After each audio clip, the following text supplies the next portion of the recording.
Hello, and we are back. Yes, back in the hot seat. Can we get a little bit of a check? Anybody in the chat, please let us know if that's any better. We just had a quick restart. If that hasn't made it any better, I don't know what we're going to do. It's probably just the unfortunate circumstances of Australian internet. All right, so we have guys actually put in their secondaries, so we should be able to get some secondaries coming up. Smoben's saying it's looking the same with a sad face. Yeah. Oz internet just is what it is. It will clear up at some point. I can almost guarantee that. But yeah, apologies for it being what it is at the moment. Hopefully, Nick and I are entertaining enough to maintain your interest. That would be the plan. Be like old school radio commentary for 40K.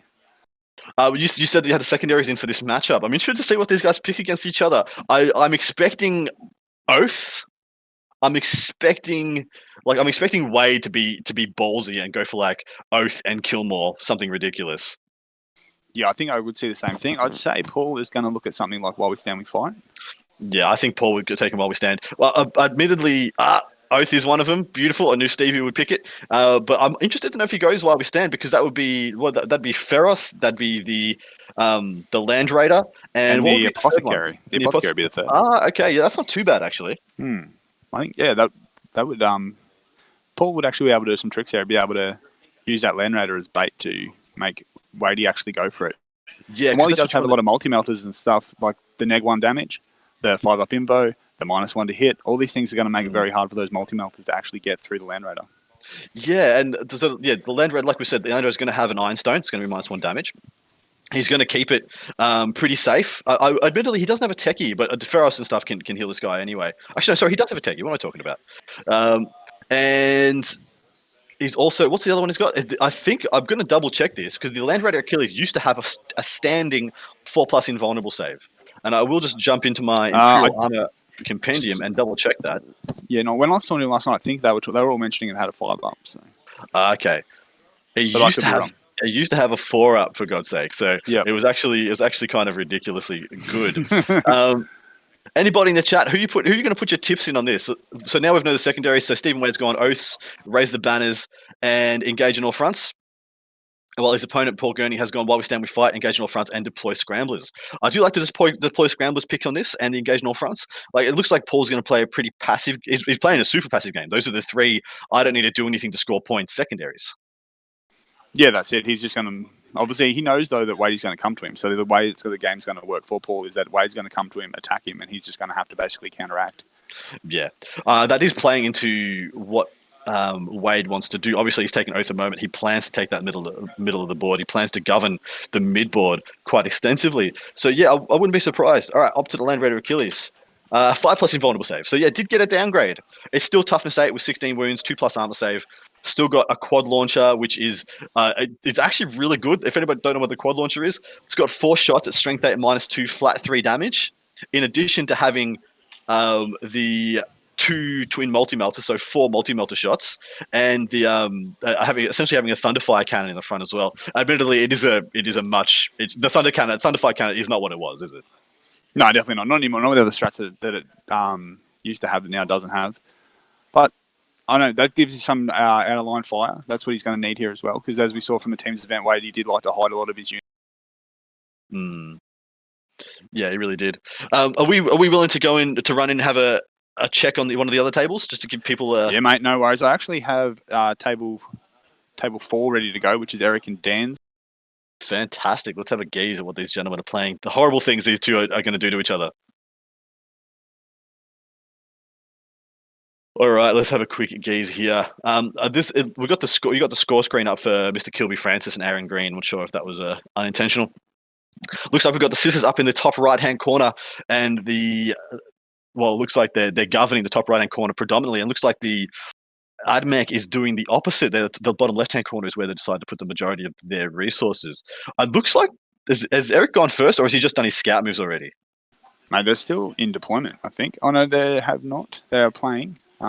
Yeah, Eric's certainly moved out of his front lines. He's got 3 units of Dominion, so they do scout. Be interested to know if he decided to scout those into the face of these dudes, knowing they're just going to get eaten. No, they're still in deployment. Yeah, I'm pretty certain they still are in deployment because the breaches aren't even on the table. Well, that's what I mean. Um, The breaches aren't down. I, The Dominions look like they've moved, but the Cerberus Raiders haven't. That doesn't make sense. Yeah, so it looks like they're still in deployment. Maybe yeah, Eric's just chucked those units down. He hasn't actually deployed them yet. yeah, I think they're just sitting on the table. There's a big cat and mouse game going on between these two. It, As you it, they've both got so many drops. It's actually crazy. Let's jump in and have a look at those lists for people. yeah, no worries. 'Cause this is a very interesting pairing. You Very interesting. wanna run through Dan's list and I'll go through Eric's. Yep, sounds good. All right, Mr. Dan the Savage, or Dan Easy Street Savage, as we like to call him. Is his name. He has a Adeptus Mechanicus Battalion, which is Magnabond alloys and Transnode Power Core. So that's the super arc is good in this list. Once he has a Wall of Dominus, he has a Manipulus, 5, 10, 15, 20, 24 breaches with arc rifles and arc claws. He has a unit of Taraxi Sterilizers and 2 Scorpius Destroyers. Then he has a Styges Outrider with a Daedalosus, 2 units of 4 Servitors with 2 Multi-Melters in that unit. And then he also has another unit of Sterilizers, 1, 2, 3 units of Cerberus Raiders, and 2 units of Sulphur Hounds.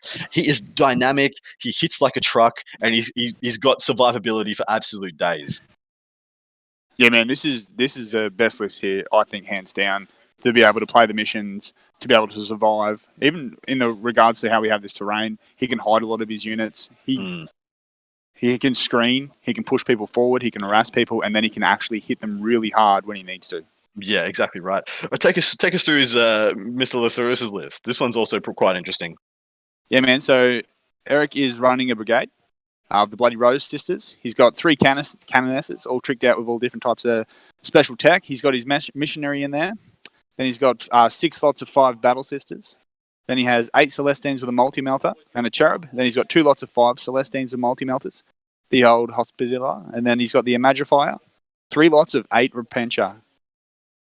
Then he's got 5 Dominions, 5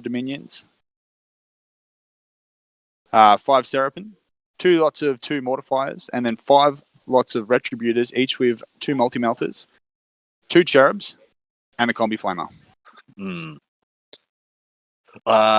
Very interesting list. Well, this is actually the first time I think I've seen a brigade in 9th edition, and of all the lists that are probably going to be able to do it, it's Sisters, because they can just pack out all those slots with meaningful things and MSU. This thing is MSU up the wall, up the wazoo. Even Eric has acknowledged this is a poor matchup, and I'm of the opinion it is. Every single one of his units struggles to trade up, whereas anything on the AdMech side just gobbles up whatever they like, really. Yeah, that's it. He does have lots of cheap. I don't know. It depends on we're going to go here because we've got the terrain. That's going to play a massive part here. If he can take the breaches out by hiding and Dan not being able to utilise the shooting that he's got, then I think that will go a long way for Eric. Well, this mission also goes a very long way for Eric as well. Being able to just have a stable primary, sitting, holding, drowning 3 objectives, and then just waiting for Dan to feed you units to try and deny your primary, and then just grind those down. I feel like there are a lot of things Eric can do here on this mission with this terrain to even the battlefield. But I'm so keen to see their secondaries. No idea. I expect both on all fronts for both players. Yes, the other 2, I wouldn't be confident in saying either way. Eric taking scramblers is a no-brainer, but I don't expect to see that for Dan. He hasn't got enough infantry. The only infantry he's got is all the breaches, and you're not going to waste a 5-man unit of breaches. A couple of 100 points to just walk up and go, scrambling, not shooting, not punching, just scrambling. Yeah, well, he actually has a lot of those little screening units that can actually do that. And sorry, apologies. He has the freaking servitors. He will take scramblers for sure. So that's actually built into his list to be able to do those type of things. Yeah, exactly. I think right. So with the Eric secondaries, I'd say definitely While We Stand We Fight will be a popular one for him. 100%. It's going to be engaged While We Stand We Fight, and if he's a ballsy man, he'll take attrition. But I don't expect him to. Yep. Just because he's so heavy MSU, but it would tell me exactly how he wants to play this. As in, he's just going to sling a unit of Repentia and use that to eat 2 units, and then let it die, and then do the same thing again. Odele Sandwich, I would expect him to, if he's gonna do any, he'll do one only. I expect him to start 2 on the board. The issue is the Sterilizers, the Sulphur Hounds, the Raiders are all going to be in his grill turn 1. He needs to have the punch on the table. He can't afford to have all 3 in reserve. All right, Adam, we've got some actual action happening here. Fantastic. All right, what have we we're got? heading over to Marine on Marine. Oh, they started. So they have started. What has happened is Paul Gurney has actually gone first. So he's got turn What? 1, which is Of bad for course. Wadey. What he's done is he's put his infiltrators up as far as he can to stop any of Wadey's Raven Guard shenanigans, and then he spent 1 CP to take them off the table. So that has completely nullified anything that Wadey can do. Wow, well done. Well done. So yeah, so he just chucked his infiltrators right up in his opponent's grill. Yep. And as you can see, Nice. they're gone now. He just spent 1 CP to take them off the table, and he just completely nullified all of the Raven Guard tactics. Very well played, because that could have backfired. He could have used those to get wraps and pivots and trap those units in the midboard, and then just kind of slingshot into his lines. But now, man, game on. I love that play. Really well done. Yeah, that's it. Yeah, had they been sitting there, he could have easily been tagged, been pushed forward, and then Wadey could have just found himself right pretty much on the backfield. Now, Gurney's been a big proponent of dev sense in a lot of other lists, and it feels like he's taken the assault sense out, and he's put the Land Raider in. Why do you think he's done that? I think he's looking for the durability of it. I think he's also a bit of a fanboy of it, so that's helping. But I think, while we stand, we fight. It's going to be a big one for him. It's hard to kill, so Iron Hand things are definitely hard to kill. Mm-hmm. It takes a decent amount of cojones to take a fanboy unit to a Masters event, so I'm all for him. I'm tipping Wade to win, but I want Gurney. I want Gurney to get up. Well, Josh has just told me that Land Raider he's had since he's 9 years of age. So okay, yeah, that's a legendary unit. That is I want that thing to absolutely club. What are your thoughts? Who do you think's going to win? Well, I'm going to go Gurney, man. I'm going to go against. Nice. I'm going to go against Buck the Trend. I think the TAC Marines can do the job, man. I think they've. I'm hoping he's got the tricks. In the chat, tip your winner and lament your loser. Tell us who's going to win this one. Tell us who's going to get up. All right. So what we're going to do is I'm going to head over to table 1 now. Yeah, well, give us one of the ones we haven't seen yet. So this is Liam and James Fuller's game. Yeah, how the Orc and Necron game is progressing. I'm assuming they're still in deployment. Yes, they are. So we'll wait on that one. But we've got Orcs and GKs coming up here. Orcs and GKs? Yes, so Fuller and Liam are playing. Oh, of course. So it's fun. They're like, we have 2 Orc players in this thing, don't we? That's ridiculous. The same amount as Marine players. That's how Queensland rolls. Love it. Which list of these do you want to do, mate? I will go through. Either one you want, man. You pick one. And all right, I got Hackett's up. Let's do it. Yeah, sweet. Mr. Liam Hackett, he has a Patrol and a Vanguard, and both of them are Death Skulls. The Patrol starts off with a War Boss who has the Relic Killer Claw, Cunning but Brutal Warlord trait, and he's the biggest boss. Then he has a Big Mech with a Shock Attack Gun, 10 Gretchen, 2x5 Storm Boys, and 3 Trucks. And then he has a Vanguard with 2 more Big Mechs with Shock Attack Guns, 3x5 Mega Knobs with double kill saws, 5 Commandos, 9 Tank Busters, 3 Megatrap Scrap Jets with the Corkscrew custom job, and another 5 Storm Boys. So that is 15 Storm Boys, 15 Mega Knobs, 5 Commandos, 9 Tank Busters, 3 Trucks, 3 Big Mechs with Shock Attack Guns, and a big old punchy War Boss. Really wonky list. Not by Australian standards, it's not wonky, but everyone else will look at this and be like, this is wonky. And admittedly, a lot of Aussies have been scratching their heads at this, being like, what does it do? Because it doesn't make much sense, does it? No, it doesn't. But what it does, and what Liam able is to do with it, is to just score VPs. So we've looked at some of his games that he's had previously, and he's averaging 90 VPs per game. So if you're playing Liam, you're going to have to score high. He's bodying people with this list. Mr. James Fuller, tell us about his list. All right, so Fuller's running some GKs. He's got a couple of assistants. He's got a sister and a Harlequin character starting off, Stern and Kygnal. Then he's got Lord Inquisitor Hector Rex. Then he's got a HQ of a Warlord Brother Captain. Mm-hmm. Then he's got Drago. Then he's got 5 Terminators rounding out that detachment. Then in the second patrol detachment, he's got Inquisitor Draxus. Then he's got a HQ of Voldus. Yep. Troops-wise, he's got 5 Terminators. Then a unit of 10 Terminators. Then he has 8 Paladins coming at 1997. I like his list, but I hate it in this matchup. Is that fair to say? It is, man. Yeah. The list is a good list. He's got lots of tricks. He's got lots of little character things that he's got with Why We Stand, We Fight, all that kind of stuff going on. The list is good, and again, it suits like the tournament style terrain that we have here. He can hide a lot of those things. The durability of the Terminators are increased tenfold when you can't shoot them. Exactly right. As for his deployment, it looks like I'm going to hazard a guess and say the Orcs went first, moved up, and now we're into the Grey Knights turn 1. Actually, no. We're It's seeing still Grey Liam's Knights. turn 1, I think. Yeah, no, I actually think the Grey Knights went first, and they've gated into the middle of the table, and now they're taking a bit of a hiding. I hope that's not his Paladins. I hope that's his 10-man Terminators, and he's using those as bait to make Liam commit some things to the midboard in order to get some good astral aim targets and some good countercharge opportunities. As you can see, we've got Terminators right in the top middle of Mr. Fuller's deployment, into the top right bunch of characters. I can see the cross swords of the Harlequin's character in there as well. Looking at the secondaries, Liam's gone for While We Stand We Fight. That's his 3 shock attack big mechs, which will all be in trucks this game. He's got Raise the Banners, makes a lot of sense, and he's got Domination, which is Hold More. I do like the Hold More. I think that's actually pretty safe, seeing as how few models and how few units James Fuller actually has. And this being a 6 objective mission, I think it's a very clever pick. Yeah, Liam. definitely. Being overrun, like needing to hold more than your opponent, not just holding 1, holding 2, holding 3. That Domination is actually a very good pick. Yeah, I agree. I expected Liam to pick Assassinate, to be honest, but I think you guys were showcasing before and telling me how good James is at using these characters. So maybe Liam's aware of that and he's not falling into that trap. What's Fuller got for his secondaries? Okay, so as you just mentioned, he's got While We Stand We Fight. He's gone with Raise the Banners, which is an interesting choice there, and he's gone with Linebreaker. Linebreaker, bold, very bold. Very, very bold. Looking at the table right now, there's a bunch of Orcs, a bunch of trucks, a bunch of shock attack guns that are just sitting in the back of the field.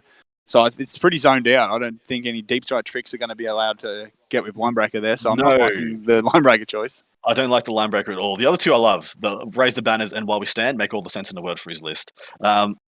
He could have gone for Grind Him Down. He could have gone for Kill More. Okay. And with using Astral Aim, he could have popped a truck and then just sat back and not giving anything up. But I don't know what his third one would be otherwise. But if you're gonna go for Linebreaker in this mission, you're better off going for Engage. In this one, I'm not quite sure. Linebreaker might come back to bite him because it's just so easy for Liam to shut down. Yeah, I agree. Yeah, at least if he was to take Engage, you can just hide in the corners and move around where he needs to with those little characters as he likes to do. So every turn he can just gate a character into a terrain piece that can have a 1+ save because it's in Terminator armor, and then make him commit to Mega Knobs to try and get rid of it. Nah, it don't work. Sorry, I'm just seeing what I can do to get everyone's secondaries uploaded here. Yeah, no stress at all, man. I can wax up this in the chat. Who are we tipping here? I'm unfortunately I have to tip Liam. I can't tip against my boy, the Mad Doc. I can't see him not getting up in this one. But what do people think in the chat? Let us know, and let us know what you think of this wonky list. I know a lot of people have been a little bit sleeping on some of the Orc tech, things like the Megatrap Scrap Jets. They can just do a hellacious amount of mortal wounds if you unfortunately let them connect on a pivotal charge. But Nick, you back with us? I am, mate. All right, and I'm going to head us back over to table 4 because I'm very excited about this game. Nice. All right, so we have secondaries in. I have a bit of an issue with the setup here, so I'm just going to go through them on my voice. So secondary objectives, we'll go through Eric's first. He has gone with While We Stand We Fight, Engage, and Banners. Do you know what do you think of those? Do you know what would be so great? It'd be so great if they stopped bumping the freaking tables. Yes, it would be. You had all this stuff squared off and plumb before, and now it's wonky as shit. I'll work on that when I can. Okay, so Eric's secondaries. While We Stand We Fight, Engage, and Banners. Yep, that's pretty much what I expected. Scramblers is the only one I thought he might have in there that he doesn't. But Engage makes all the sense in the world. Banners makes all the sense in the world. And While We Stand, Sisters is the best army in the game for getting While We Stand with 5 points. So that's 100%. It is.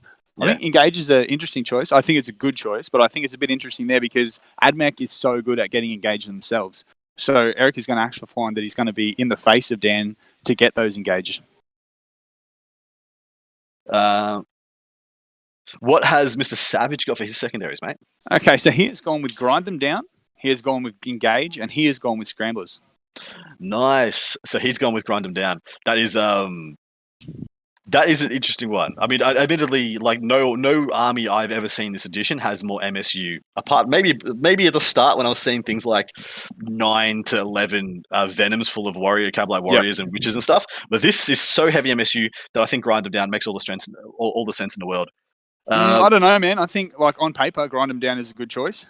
Yeah, exactly right. But I'm about to tell you that I don't like it against Eric. I would never take like something against Eric. that forces me to kill things against Eric. I also wouldn't take something that Eric can control against me. Something like grind them down. Eric can look at those and go, okay, engage. Mhm. We can even. That's fine. I can match you on primary. That's fine. Scramblers, he's only going to get 10. So if Eric knows if he can get ahead on banners, then it's going to put the pressure on Dan to actually just go deep and try and get into grind him down. As you can see, turn 1, Dan's gone first. It looks like he's scouted up his. What's happened is Eric has won the roll off and given first turn to Eric. 100%. You make Dan go first in this.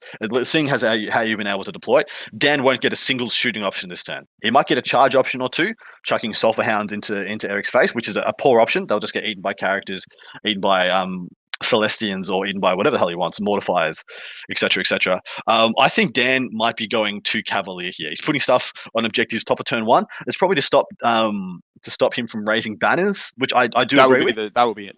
I do agree with. I think that is the right play. No need to go any closer than absolutely necessary. Like you'd have one guy teabagging onto it, unless he's done the in saying that, he has 4 dudes on there, so yeah, unless he's done the math and realized, I need exactly this amount of guys to make sure you can't put them up and etc. etc. Yeah, that would be it. Yeah. But yeah, because you can't have any opponent's models on it. So I'd have one guy teabagging 1 millimeter onto the objective. But I think what Dan's trying to do here is trying to get guys around the corner so we can get a kill or two and start doing some damage.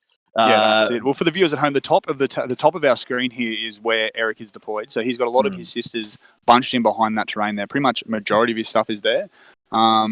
We did have a question in the chat about, do we reckon that Eric will hide the Repentia off table? It does not look like he has. I can't see anything off. Oh no, sorry, they're all in the box underneath the table. So yes, they are all outflanking. There you go. Not bad. I think that's not a bad idea now that I've seen deployment. If I can assume anything, I can assume that's what it has forced Dan to have a single central brick of breaches. We see where Dan, he's deployed in from all the table edges. All his breaches are in that one big block.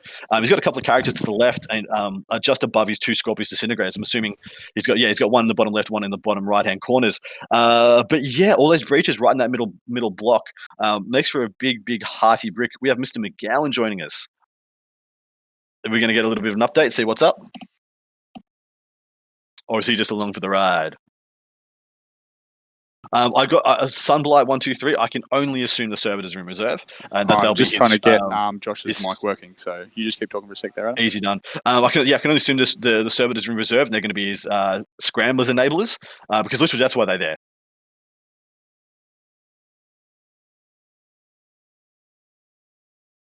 So maybe take some pot shots at a mortifier. And they probably won't kill it. So it's not. They don't have a good target here. Where they're really nice is against things like greater demons and things of the same. Ole Sandwich, you did pick it right. All the Repentia are starting off the table, my man. So it's probably going to cause Dan to be. It's going to keep Dan a little bit honest in his early turns. Keep him in from the table edges. No line of sight shooting. 5 sisters. It probably is, isn't it? Between the 2 of them. In which case, that guarantees he's going to at least get 1 kill a turn. So he didn't have to put up his Sulphur Hounds. If he didn't put up any of his Sulphur Hounds or his Cerberus Raiders, he'd guaranteed not give up any kills pretty much in his turn and could just line of sight shoot out 5 sisters and get 3 points for attrition. But then he's just letting Eric play the game Eric wants to play, chuck up banners, sit safe. But the thing is, Eric's committed to engage on all fronts, so he's going to be putting stuff out. He needs to be slingshotting stuff in. I suppose that is actually really enabled nicely by the Repentia being off the board also. So you can be putting those in turn 2, put a unit in, go for a big charge with the miracle dice, and do some damage, get some engage points, do the same again. So you can do 2 or 3 turns of getting a minimum of 2 points on engage, which is nice. On top of that, I do quite like his 2 pocket mortifiers in this matchup. They're actually really quite good with their flat 3 damage attacks going into things like Cerberus Raiders and Sulphur Hounds, because unfortunately, like bolts are just trash into them. They got 3 wins each of toughness at a decent toughness, and he can have a 3+ armor save on or be -1 to hit from Stygies, etc., depending on the canticle he is in. Nick, any updates from the floor? Any updates from Josh?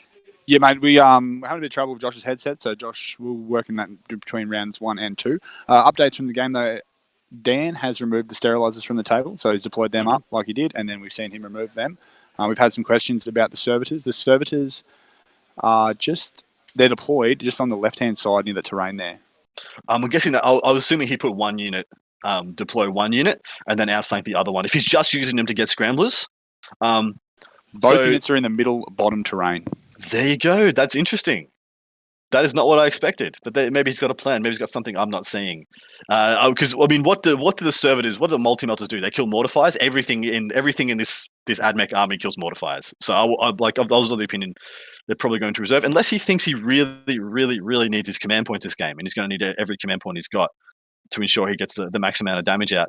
I'm interested to see what he could. So looks like he's chucking breaches up onto the top level there. If they can get decent lines of sight past these terrain pieces, do we know if these are 5 inches high, if they're counting as obscuring?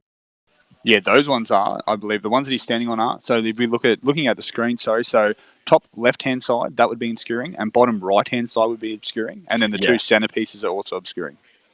Okay, so he can shoot. So in the top right-hand corner where we see all those sisters and the mortifier bunched up behind that terrain piece, he can see over that, yeah? Yes, I do believe he could possibly be able to see that mortifier. So there are no windows on the bottom floor, so these things are entirely even if you're touching the wall, you won't be able to see through because it's true line of sight. But he can see over. He can absolutely see over. So this is actually quite a big deal here. He's going to get some arc rifle shots turn 1, and if he can remove that mortifier, it's actually a big deal because it's one of his key countercharge pieces, especially because the Repentia are off the table.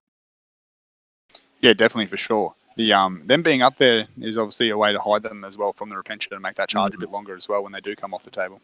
I do like the idea of the I do like absolutely right. I do like the idea of the breaches posting up on the top levels, just because we know he's going to have to take things out. Things are going to have to come out from those ruins in order to kill the things that are on these objectives, and then he doesn't have to expose any further. Sit them in cover, let them have their nice 2-up armor save against any bolters that come their way, which I'm assuming it's probably not going to be bolters. It's probably going to be his retributors chucking out some multi-melter shots. But so I quite like this. I quite like him. Post up on the top level, get some shots in where you can. Nice little play.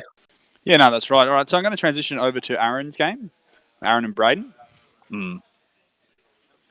Let's have it because this is the mess. We're going to call this the mess game. So that should be coming up now. Beautiful. And it is a mess game. Oh my god, that is a mess. For those following at home, this is a Goth Orc Horde versus Necron Warriors, Wraiths, and Scarab Spam. Do you want to quickly run through one of these lists? You can take away the first one. Take your pick. Take your prize, whichever one you please. No worries, man. Well, I'll go through Aaron's list. He's Goths. Very similar to what we saw at the team's event. Warlord Big Mac in Mega Armor. What else has he got here? He has a Relic, the Killer Claw. He's got Gazgul, his favourite boy. He's got a Weird Boy with the Jump and Bull Charge. Then he's got 3 units of 30 boys and 1 unit of 29 boys, all with the Scarborough and CP upgrade there. 3 lots of 5 Commandos, 1 lot of 5 Mega Knobs, a Pain Boy, 5 Storm Boys, 5 Storm Boys. He has just got units everywhere he does. That's right. It is a carpet. It's an old school Orc carpet. I love it. And he's quite proficient at it. He hasn't dropped a game with it to my knowledge as of yet. So yeah, really keen to see how this plays out. One sec. Let us jump over and have a quick look at Mr. Kilby Francis. So he is playing Necrons, of course, Circumstances Awakening, relentlessly expansionist. He definitely does not want to do that expansionist trick in this game. There's no reason to get any closer to his opponent. He has a Warlord with a Chronomancer, who has the Veil of Darkness and Immortal Pride. He has another Chronomancer with just what does it do again? As base. He has 60 Necron Warriors, all with Gorse Reapers. He has 7 Canoptic Scarabs. He has a patrol detachment, and he has another Chronomancer. This is his 3rd one, so he's got 3 instances of the 5+ Involt he can pop out, and then he has another unit of 20 Warriors. So that's 80 Gorse Reaper Warriors, and then he has 2 times 5 Canoptic Wraiths. So this is just a carpet on carpet, man. But it looks like the Orcs have gone first. Almost guaranteed the Orcs have gone first. Their Mega Knobs, I think, have probably been jumped right into the middle of the table with Gazgul right in front of them as well. And then to the left, we've got 60 boys. There goes Big Gaz. Right, we've got 60 boys. Gaz made it in. He's in. Did you see him just come charging in? He is. It's crazy. Crazy. Him versus Wraiths. Like, you just got to pray you spike the 4+ Involves. Otherwise, he might just eat the whole unit. Yeah, 100%, man. Yeah. If he can stay alive, that's gonna be Braden's key here. Just staying alive on those objectives. So Ducky Rolling is high. feeling. So Ducky's prediction for next round. So everyone does know that Mr. Swalduck is Hayden Walduck, who could very well be playing in this event. He's definitely of that caliber. He's predicting Aaron Green versus Eric, and then Liam versus Steve Wade for the next round of this. I can't disagree with that. Those that's definitely the easy picks there, Duck. They are the easy picks. We're going to call you Easy Street Ducky next time. Take an easy road. Not one hard tip in that whole lineup. But yeah, I with Aaron going first, I am going to struggle to pick the Necrons in this. Had the Necrons gone first, there are some things that they could have done. I don't like that the Wraiths are out front. I really don't like they're out front. The Scarabs should be out front for my mind. Yeah, I think so too. Yeah, I'd want to be blocking the Warriors. I'd be wanting. Yes. As durable as the Warriors are, they're the things that Aaron will just chew through here. Oh, well, he'll chew through the race, man. Like 30 boys kills 5 race like in a heartbeat when they're strength 5. Yeah, like being strength 5, the Scar Boys actually to tear things apart. Yeah. Plus, I think they're getting like 5 attacks each on the charge. Dude, yeah, from Gaz, the +1 attack. Like, you just can't put the race out front. So each unit of 30 boys, which Aaron is able to get in the way he bases, the way he moves, he's able to get the whole 150 attacks from each unit each time. It's ridiculous. It's absolutely ridiculous. I have those secondaries here. We obviously, the same again, I have a bit of problems with connecting up the computers. Diffie's been up all night working for me, and then I've just destroyed it for him, so I'm very sorry, Diffie. So Aaron, with the Orcs, he's gone for Scramblers. He's gone for Engage. Actually, he's gone for Quarters, which, yes, is Engage, correct? He's just got Quarter written down. And then he's gone with Thin Your Ranks. Are we able to get their scorecard up? Right now, we've got the Dan Savage looking through a scorecard up still. Yeah, that's what I'm saying, man. They're sort of like set into a screen. I'm going to have to fix that between rounds. No stress at all. So can you run us through those again? Apologies. Yeah, man, no worries. So we've got Scramblers, Engage on all fronts, and Thin Ranks. So who was that for? That's for Aaron. Yeah, that all makes sense. And I'm guessing his opponent's got Thin their ranks, probably go and Engage, and the third one, I'm actually not sure what the third one would be. Is that for Braden? Yeah. No, he's actually gone with Banners. While we stand, we fight, and he's gone with the Necron one, which is Purge Vermin, I think. Is that correct? Purge Vermin, yeah. Might get someone in the chat if they know what that is to let us know. Josh has just passed it to me. It's 2 points for every quarter that he's not in, I believe. His opponent's not in. Yeah, it's reverse. It's reverse Engage. Yeah, right. Okay, yep. Yeah. Interesting. Interesting. That last one is a head scratcher. Banners, fair enough. Maybe you want to just post up on your 3 home objectives. That does make sense. Admittedly, you're probably going to get swamped, but that does make sense at least. But man, in my mind, Mr. Kilby Francis, line of Scarab Scout up, everything else stays back. Wraiths are behind the Warriors, and so you can put 10 Wraiths into a single unit of boys, which is what you want to do. You want to go in, eat a whole unit of boys, and then, like, if needs be, like 2 units of Necron Warriors kills or mostly kills a unit of 10 boys. That's what you want to do. You want to kill like 10 to 15 from each unit and nuke one into the ground so he can't green tide. And then if he wants to, he can green tide to just get 10 to 15 guys back, which isn't a bigger gain. And then next turn, you got only 15s and 16 to maybe even 20 mans to take care of in the next turn, which becomes a lot more easy. But as it is right now, I think all his races are dead. I think he's going to lose all his races this turn, and I think this game is pretty cooked, which is a bit of a shame. Yes. Yeah, it is. But Aaron's good with these Orcs. He knows what he's doing. This is very similar to just what we've seen at the team event as well. He just comes in, pushes in, and just wrecks shit. Exactly. He just wrecks shit. Him going first is a huge deal, yeah. Massive deal. It does look like his opponent did a little bit of expansionist, like moved slightly out of his deployment zone, but I'm very happy to see he didn't move entirely out of his deployment zone.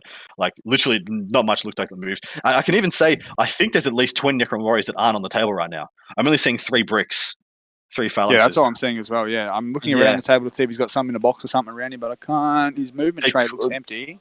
Yeah, there could be 20 in that bottom right-hand room. Yeah, that is maybe not the case, 20 dudes in it. Again, we've just had a bit of a table bump. All the tables will be bumped down. You guys, you need to get Josh to clip all these guys behind the ear and be like, "Stop!" I'm going to build some tables that I can bolt to the floor. Held in place with magnets. All right, so let's have a look over at the Marine on Marine action again. Yes, please. I was about to say, I need to know. The Land Raider's still kicking. We can see that there. Yes. Hope still lives. So it looks like we have had turn 1. Looks like we're into turn 1 for Mr. Wade. Interesting the way he's gone with this. He's gone for a hard deny flank onto the left-hand side. What's that unit on the right, all the way to the right? What do you think that is? On Wade's side, they look like that's the Vanguard vets. That's what I thought. I was about to say that's 10 Vanguard vets just being cheeky because that will force so they can't be seen by the No, they Land can't. Raider. That's obviously what he's using to get through to that Land Raider. Yeah, and the Land Raider is actually really bad at killing them because he's got 4 multi-melter shots and then 4 shots from the thing. I do believe though on the top right there in that building, there's very likely I believe that is where Paul will be putting his Vanguard vets as like a counter assault unit. Yeah, I'd be very happy to see that. That'd be fantastic. Fotini 19. Unfortunately, there's not much we can do about that, mate. Australian internet is not being kind to us today. We're just happy we've got voice that's coming through clean. We're hoping it clears up at some point, but unfortunately, there isn't much we can do about it. We're just going to have to try and ride it out until it comes back. Yeah, that's it. Between rounds, we'll restart, and hopefully that'll help with it. See what we can clean up. But yeah, those Vanguard vets, he's going to have to pull the Land Raider back. He can't keep it there. The Vanguard vets will go in there. They might not kill it, but they probably will. Like the bunch of Power Fists and Thunderhammers will probably kill it. But it looks like he is putting a pound of flesh. It looks like he's lost 2 from that unit already.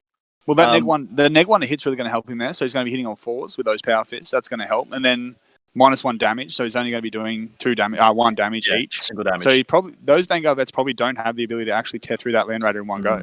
But I'm assuming he's going to...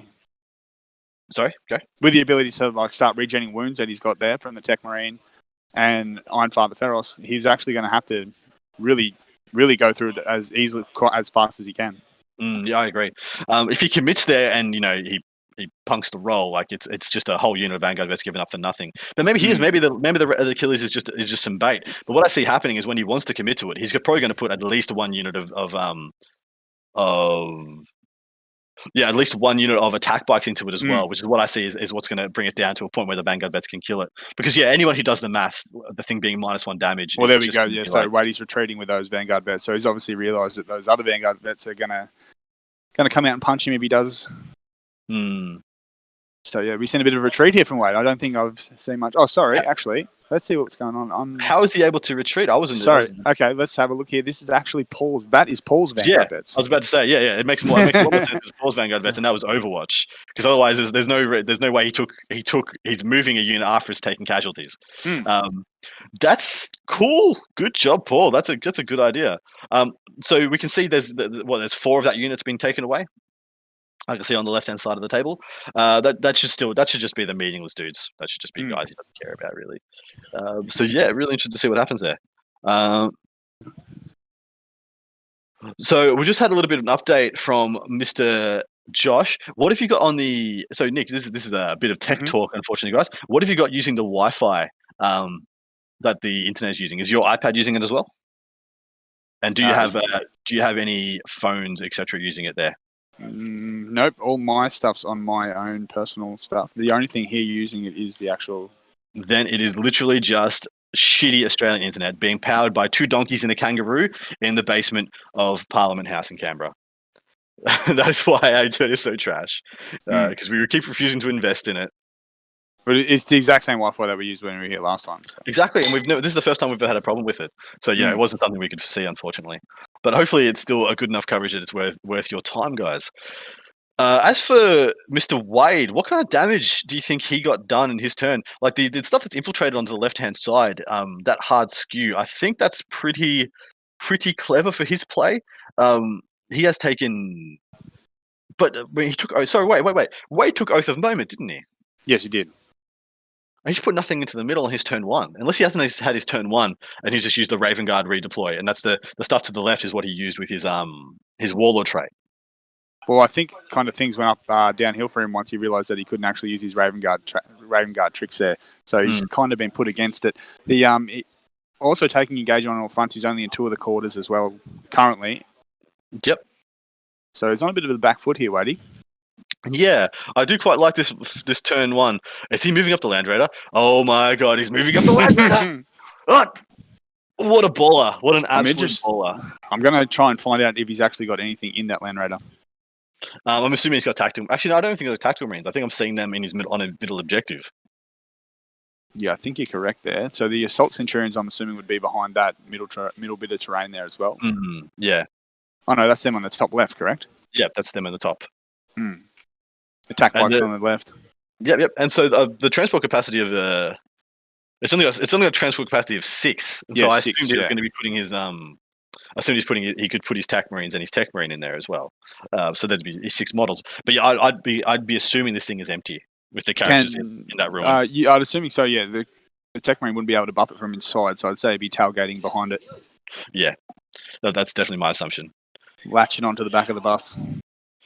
Yeah, look, he's going for it, man. He's actually going for it, which is crazy. I love it. Yeah, this left-hand side of Wade's is super dangerous. He seems to have really stacked it there with all his Inceptors. He's got a unit of 3 attack bikes there. His Blade Guards seem to be there as well. Nice. Can we have a check-in on the Savage game, please? The Savage and Arthurus. Of course. I'm expecting there to be a few things missing. Well, I'm seeing breaches getting picked up. Yikes. Yeah, Retributors. He'll be committing the Retributors early and then the Repentia late. How many have you lost? Oh yeah, so he's managed to take out the Sulphur Hounds, the ones that were stopping him from doing banners. Looks like he did lose that Mortifier. He had a Mortifier all the way onto the back. That's gone from the breaches, probably in the bottom right-hand corner. What else are you seeing, brother? Sorry, I'm just trying to have a look at everything that we've got going on here. Obviously it's still very early. Eric has pulled out a couple of little sisters here, and Dan's trying to get some line of sight to him there. He'll put out like the least amount of shit he needs to get the job done every time, and that's just going to be every turn. But look, so what we're into Dan's turn 2.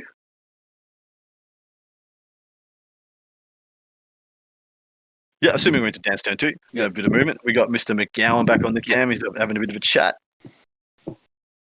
Yeah, sorry, they're just getting a bit of update on things going on during the day. Nice. Man on the ground. Interested to see if we can get some score updates as they start rolling in.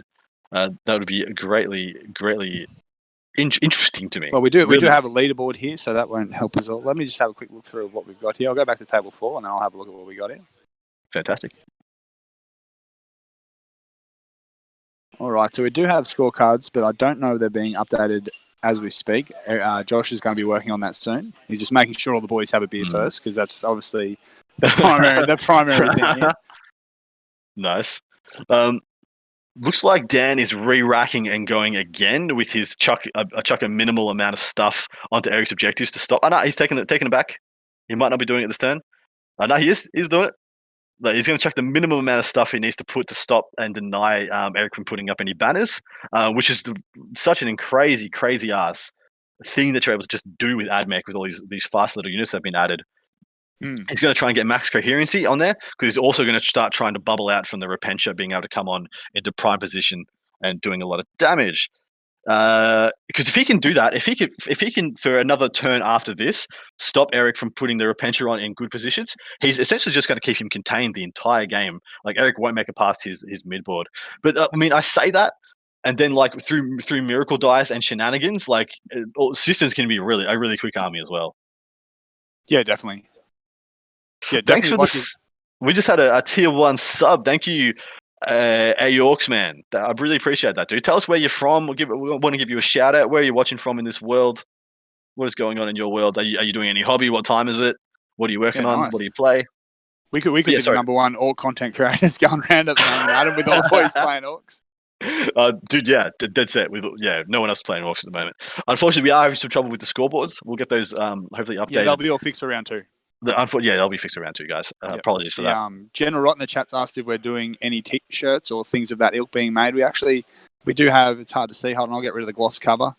The high quality gloss cover that we have. We have a bunch of books here. So to keep track of all your tournaments. I don't know if you can see that. There we go. Scorecards and all that sort of stuff. We have pens that we come up, the objective markers that you can see on the table that comes in a tournament pack. And as well as a ruler. I don't have a ruler on hand, but Dan Savage is actually our hand model. He's using it. If you can look at those sexy hands as he's moving his models around, you'll see his ruler as well. That comes in a tournament pack. So if you get in contact with one of us on Facebook or something, then we can organise that for you. Fabulous. The best place to do that is to just message the Art of War Down Under Facebook page, and Eric's the man for that, and he'll reply to you. If you just want to fanboy over Eric as well, it's the best way to get him to reply. Just say, I'm inquiring about the gaming aids from Art of War, and then you'll just be like, Eric, I love you so much. Please teach me your secrets. Yeah, 100% 100% it'll work. 10 out of 10 times it'll work, definitely. Interested to see he hasn't slung another unit out onto the right-hand objective as he did turn 1. But I'm actually not sure where the other unit of Sulphur Hounds and Raiders are. I think there's one in the bottom left-hand corner, if I'm correct, because he's got the 3 into Cerberus Raiders, 2 into Sulphur Hounds. I think I can see a unit of Hounds in the bottom left-hand corner for him, and another one in the bottom middle ruin for him as well. I'm interested that he hasn't committed those yet. I'm interested he hasn't put those up. So he's just been using the Cerberus Raiders here. Well, having taken Grindem down, maybe you can't commit them as easy as you'd like to because they're such small units. They will die pretty easily. Eric is definitely able to just take them straight off the board. Though, like you said, the Mortifier's gone, but there's not much else that Dan can actually get into here to keep Grindem down ticking over. Yeah, well, I'm of the opinion. I'm not sure he got grind him down turn 1. I'm not I sure would say he didn't. No. Yeah, I would say he didn't either. He's probably scrambled his deployment zone because I'm pretty sure that one unit. He said he got a unit of Cerberus on the table. They probably scrambled his deployment zone. Actually, did he take scramblers? He did, didn't he? Who was that? Savage. Yes, Savage took scramblers. Yeah. Yeah, he's probably definitely scrambled his deployment zone. If I was him, I'd be moving up that unit of Cerberus into that middle left L ruin to get him in there, do the mid board, and then I'm still assuming he's outflanked one of those units. I'm still assuming he has, just because I see no reason to deploy both of them. I don't either. But Josh came over and said that both were sitting in that terrain piece there. So yeah, like you said, sorry, I do agree with you that that would have been the key to get scramblers. But again, with Eric holding those Repentia off the table, that's a lot of questions for Dan to try and think about as the game's going on. Well, the thing is, I really like a unit of. But if right now, he had 2 units of servitors walking into from the sides right now in this turn. He wouldn't need to put the Sulphur Hounds up. He'd be zoning out the Repentia. He'd be scrambling the mid board, which is probably exactly the amount he's going to achieve this turn. But he wouldn't be committing Sulphur Hounds, wouldn't be pushing up breaches, wouldn't be doing anything of consequence. Because right now he's going to have breaches copying Repentia next turn. Is what I'm seeing happening here. The right hand side of his board has no screen in front of those breaches. No, that's true. Do you think Grindem down? To me, that's an interesting choice. Why do you think Dan didn't take While We Stand We Fight? So what would his Why We Stands be? It would be there'd be the 2 tanks, the 2 tanks, and his Dominus. Yeah. Yep. That's. I honestly, I probably would have. To be honest, it makes a lot of sense to me to do that. But Grindem down, like Eric just has so many units. It's so appealing to take him against him, and to think that somebody who has like 15, 18 units in their army can stop you getting kill more is an infuriating prospect. You're just like, there's no way he can stop me. Yeah, that's it. And Eric's it's probably gonna. Yeah, sorry. Just pleased with the servitors are obviously bang on, but again, coming down to Dan's grind him down pick, he can't just put those servitors into the middle of the table because that's something that Eric can just easily plink off and then keep grind him down. Yeah, that's true. That's actually spot on. He'd be trading it away, but.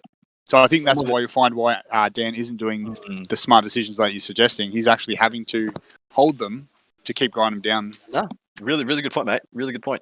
But maybe grind them down just seems like a poor pick. It does just seem like a poor pick. I agree. Yeah. I mean, so you're going to get points off it. You'll get against Eric, if you get 9 points off grind them down, you've done great. But that's 100%. That's 9 points. If he can get it for 3 turns. See, the problem is Eric won't commit till the last 2 turns. So exactly. He could probably get them in those 2 turns, but by then it'll be too late. As we're seeing, a unit of breaches, I believe, is already gone. The things that are going to do the killing aren't going to be able to be interacting with him because Eric will be hiding and not letting Dan participate in the game that way. Yep. No, I don't think he's lost any breaches yet. I think he's lost a couple from a unit, but I don't think he's lost a full unit. I'm still counting. I think just a couple on the roof have gone. Yeah, I'm still counting over 20 there. So he's still got the mass. He's still got at any point if Eric walks out, everything that comes out of those buildings is dead. Yes, 100%. Yeah, kaput. So I think that he's going to keep Eric honest.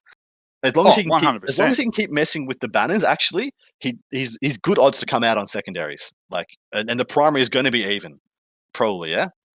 Yeah, likely. Yeah, the primary will be close, very close. Yeah, While We Stand We Fight. Obviously, I think Eric can bank 10 on that easy, if not 15. I would love to be able to see Eric's miracle dice. I want to know what he's got. I want to know what he's got to play with. Let's have a look. That's a very important question. I don't want to interrupt the boys too much, but I will. No, I think I can see them. I think I can see them. They're on the right hand L. The green dice on the right hand L. Yep, that is them. We've got a 6, 6, 2, and a 4. Ooh, that's crazy. Having 2 6s there for the Repentia charges. Well, he does get 2 per turn. naturally from his list, and he does get to re-roll one of them. Crazy. Having the 2 6s, I mean, you couldn't ask for better. And it looks like he's got 5 CP. That's the other green dice that's on top of one of his home ruins. And it looks like Dan has at least 7. I can see a 6, and I can't tell what the other dice is. Let's jump over. Which game should we have a look at? Actually, let's go to the Necrons. Sorry, man. I went to Liam's. No, we haven't seen Liam's for ages. Haven't seen Liam in a while, so let's see what him and James are up to. Hey, bud. Liam is looking very confident, very casual over here. He always is. He's a pretty cool chap. Have they bumped the table again? Yeah, man. They have bumped the table. Douches. They've kind of bumped it more square though, which is good. Oh, cool. Yeah. Well, as long as they mutually hump it, it's no problems. I'd say it's all on Liam's. We can see a lot of Liam's carpet there, so I'd say Liam's the one doing all the hip thrusting. Nice. I've yet to see the table change. Maybe I'm just chugging extra bad.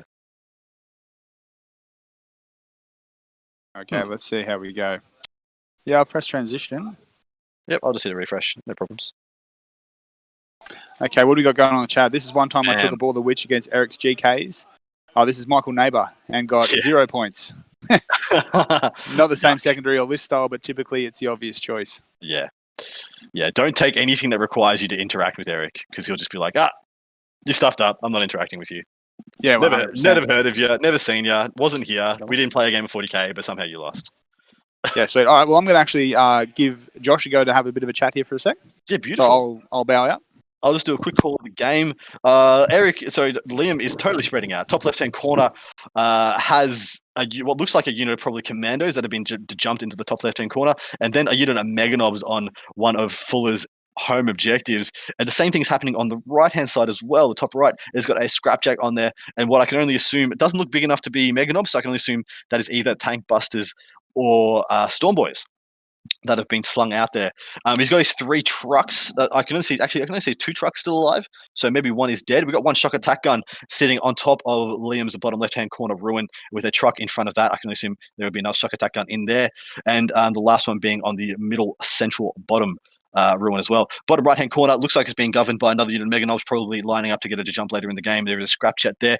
So for the total, for what I can see, there is 1 truck, 1 scrapjet, and some misc stuff dead for Liam, whereas Mr. Fuller looks like he has 1 block of Terminators and a bunch of characters. He could have some of those characters could be units of Terminators. I don't know. He doesn't know. Liam doesn't know. They're just everything's a Terminator. So yeah, is what it is. He's got a couple of Inquisitors on top of that. Joshy, my man, welcome back. How are we doing? How's the tournament doing so far? Yeah, very, very good. So it's going to be a blistering day, so I'm just making sure everyone's getting water and whatnot. Beers. But yeah, most of these games are starting off pretty much as what we expected. Yeah. Anything spicy coming out of it? I'm really happy to see how positive a game Mr. Gurney's trying to play into Wade. He's really taking the game by the balls and going for it. He's actually just pulled off a decent charge there where he's denied Wade one of his objectives, so that's pretty big. It is. So, well, I think Wadey's coming into this game thinking I've just got a more powerful list. I'm just going to run you over. And so far, like, Gurney's pulling out some serious jank on him, isn't he? Yep, very good use of his CP and strats.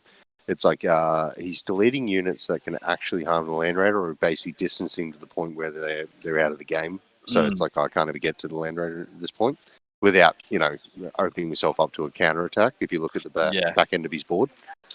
So, but yeah, like Gurney's playing super. Like I was hoping in the podcast when we talked about it, it's like he's sitting there and he's doing a lot of I'll put this out here, get a dominant board presence under the threat of a counter attack if you commit. Yeah. And it's like Wadey's playing very cagey. So, not overcommitting and stuff like that. So it's good. It's not a blowout as what most people were expecting. So agreed. This one looks pretty cooked. I mean, the fact that there's orcs all over all 5 of the 6 objectives is pretty rough. I mean, Liam taking hold more on this one was always going to be safe points, just because like Fuller would be stretched too thin on this mission trying to hold all 3 against him. Yes, yeah, like that's you can't leave characters out by themselves and whatnot because he's got too many units that can just explode out of there. So even putting Storm Boys in those trucks and then slingshotting them after deployment and they're auto advance and all that sort of stuff. Oh, sorry, not advancing, but I'm like, they can cover quite a large area of board that you're not Yeah. really expecting, and it's Yeah. enough like not to kill the Inquisitor, but it's just I'm getting that objective off you because you've only left a character on it. So Yeah, exactly he's right. really got to try and put his big block units down there, but. Liam can just come from him from so many different angles because he's got the 3 Meganog units plus the shock attack guns. It's a lot of hate. On top of that, like all the resilience that Fuller's investing in all these characters, all these 2-up saves with storm shields, good invulns, and minuses to wound, etc., etc. Just the fact is, Liam can just go off and spike a hellacious amount of mortal wounds, can't he? Yeah, exactly right. Yeah, so it's like. And Fuller doesn't have the range support to actually take out. So if you notice which way we're looking, bottom left, green building, that the hand is now there, the Doctor hand. So Paladin's gated up to target the tank busters. Liam grot shielded and basically threw him around all that, left one grot alive. So didn't get the tank busters, left the grot alive. He's raising banners on the objective. Little things like that. It's like, how do you clear out one grot now that's just sitting on that objective out alongside? You got to astral aim to kill a grot, and that's just such a bad taste in your mouth, man. Yeah, and see how him pushing up the right, it's like, are you really going to put your paladins back over on the left? It's not a tower army. So Liam come to me and he's like, how you're like sitting there and you're writing lists? So he's apparently wrote a corker of a list today. So we'll let him, explore his faction probably on his own podcast. But he's written a corker and he's apparently lost all motivation to play orcs now. He's definitely on this new thing. So definitely tune into the Normal Blokes podcast. I'm sure he'll deep dive his own new choice for coming in 2021. You smell his own farts for all to see, and but he should stay on Orcs. Orcs are about to get a new codex. He'll be back. If he moves off anything now, it's just wasting dollars, pretty much. Well, it's the fact that he's played them for so long. It's like he's the Morrisoli of Orcs. He is, It's the demons. It's like that he's stuck to that faction for near on 2.5 years. Exactly right. So it's like, but I'm like, it's always his baby. So it's like every time a new book, he'll splash him back out. We'll see the tide of yellow again, and then no, it's good. No, fair enough. Any upsets from your end that you're looking at? Well, if Gurney gets up, that was an upset. I think everyone tipped Wade. Wade does have the better list, but Gurney looks like he's playing a magnificent game. Savage and Eric are still too close to call, but I feel like Savage has made a mistake just in one of his secondaries. But we'll see if it comes back to bite him in the ass. Because Eric's not going to do anything until turn 4. Like he's just going to do absolutely nothing. Just both going to deny each other points, and then he's just going to slingshot as much stuff as he can. But actually, he might because he put all the repentia off the table. He might be forced to commit early, and then we'll see a real setting of the stage for the final turns. But no, it looks like Aaron's going to get a pretty. And then you realise that he just comes on his own board edge behind all his stuff anyway. And anyway, exactly right. Just walked on. Just reinforces, the plan of not getting shot. Never uses the repentia. Doesn't use them at all. Never heard of him. He just used them to make you mess with your deployments and your movement phase. But. With so I think unfortunately Aaron going first in that game, and the fact he put the Wraiths out front instead of the Scarabs is probably going to cause a bit of a crushing loss there. That's killed me, Francis. Yeah? I'll need a get Nick. Yeah, no stress. Go for it, man. But as I think, unfortunately, Ducky might be correct. The only one that I think there's 2 that are still in the balance. This one looks like, unfortunately, I think this one's pretty much cooked. I'll have to go BTO again. Nick's coming back. All right, looks like this one's pretty much cooked. Unfortunately, I do think Liam's going to get a pretty significant win here. I'm also of the opinion that both of the Orc players, who would have thought both the Orc players are probably going to get up? Because, Orcs are trash, guys. Orcs are bad. You get a crap codex. Back. How's it looking on the floor, mate? Give us your... Man, Wadey's told me that shit is about to get real on his table, so I'm going to head over to there. Sorry, I don't know if you're talking about something, but Wadey's got me excited. Dart take over. Divert. Is that Wadey there? Yes, here we go. All right. Shit's about to go down, hey? Yeah, so when I was over there, he's got... So in that... where are you talking about? All right, so that bottom left ruin was full of all of Wadey's Marines. He's been doing a lot of pre-measuring and all that sort of stuff. He looks like he's making a play at those Assault Centurions. At the time, he was 31 inches away. Mm-hmm. So I'm not really sure what his plan is there, but he's doing a lot of a lot of pre-measuring about those assault centurions. So he's got a plan there. He's actually on the left-hand side, the center left-hand side of the table. Paul was holding a lot of his Marines in there in a forest, being neg 1 to hit. Wadey has now entered the forest to reduce that neg 1 so that he's hitting on full ballistic skill. Yep. And I think this is the turn we're going to see Wade start to commit to some things. Yeah. Well, it looks like they've turned this into a hammer and anvil game. We've got Vanguard vets in the bottom right-hand corner for Gurney, along with his, straight up from that is his Land Raider supported by characters. And then to the top, he's got his Assault Sense and what looks like his Blade Guard behind them, right? Yes, that is correct. Yeah, so they're sorry, he's also got a unit of multi-melter attack bikes directly on the left-hand side of the board. They're going to get eaten this turn. They're already dead. They're going to cop multi-melters in return. They're just going to get picked up. But these 2 units of Vanguard vets are really interested to see what they go into. So you think he can? You think he can actually go into those assault scents from how far away he is now? I don't think he can. It's just he was measuring that they were 31 inches away. So I think he's planning on getting there in the next turn or something like that. So what are the chances of the assault? So because he's probably measuring that the assault sense can't get into rapid fire range, can't get into flame range, and can't get into charge range. In which case they have to walk away. So he's just body pressuring them away because intact doctrine in rapid fire range. What is it? 5 assault sense with their flamers. They would kill 10 Vanguard vets pretty reliably. Yes. All those Storm Shields going back to 3 up saves. Or even just coming through the charge with all the flamers and that sort of stuff. Yeah. There's a lot of wound. There's a lot of wounds. Yeah, that's true. Do Raven Guard have a way to ignore Overwatch? Maybe someone in the chat can tell us. I've got a feeling they do, but I've got a feeling it's a Warlord trait and not a stratagem. Because if he's just making sure you can't cop the double shoot from the sense walk backwards, they just shoot hurricanes into the Vanguard vets, and maybe they kill like 3. And it's probably the 3 guys who don't have any weapons on them anyway. So it's not a big just deal. Getting rid of the lightning claws. Yeah, drop some lightning claws. Just need the fist for this one. 2 of those attack bikes on the left-hand side have just been picked up. So you must have actually rolled crappy on his own multi-melters because I assumed they would just be instant kaput because they're all within probably double range. I can't see the other unit of multi-melter attack bikes. I think the other one's gone.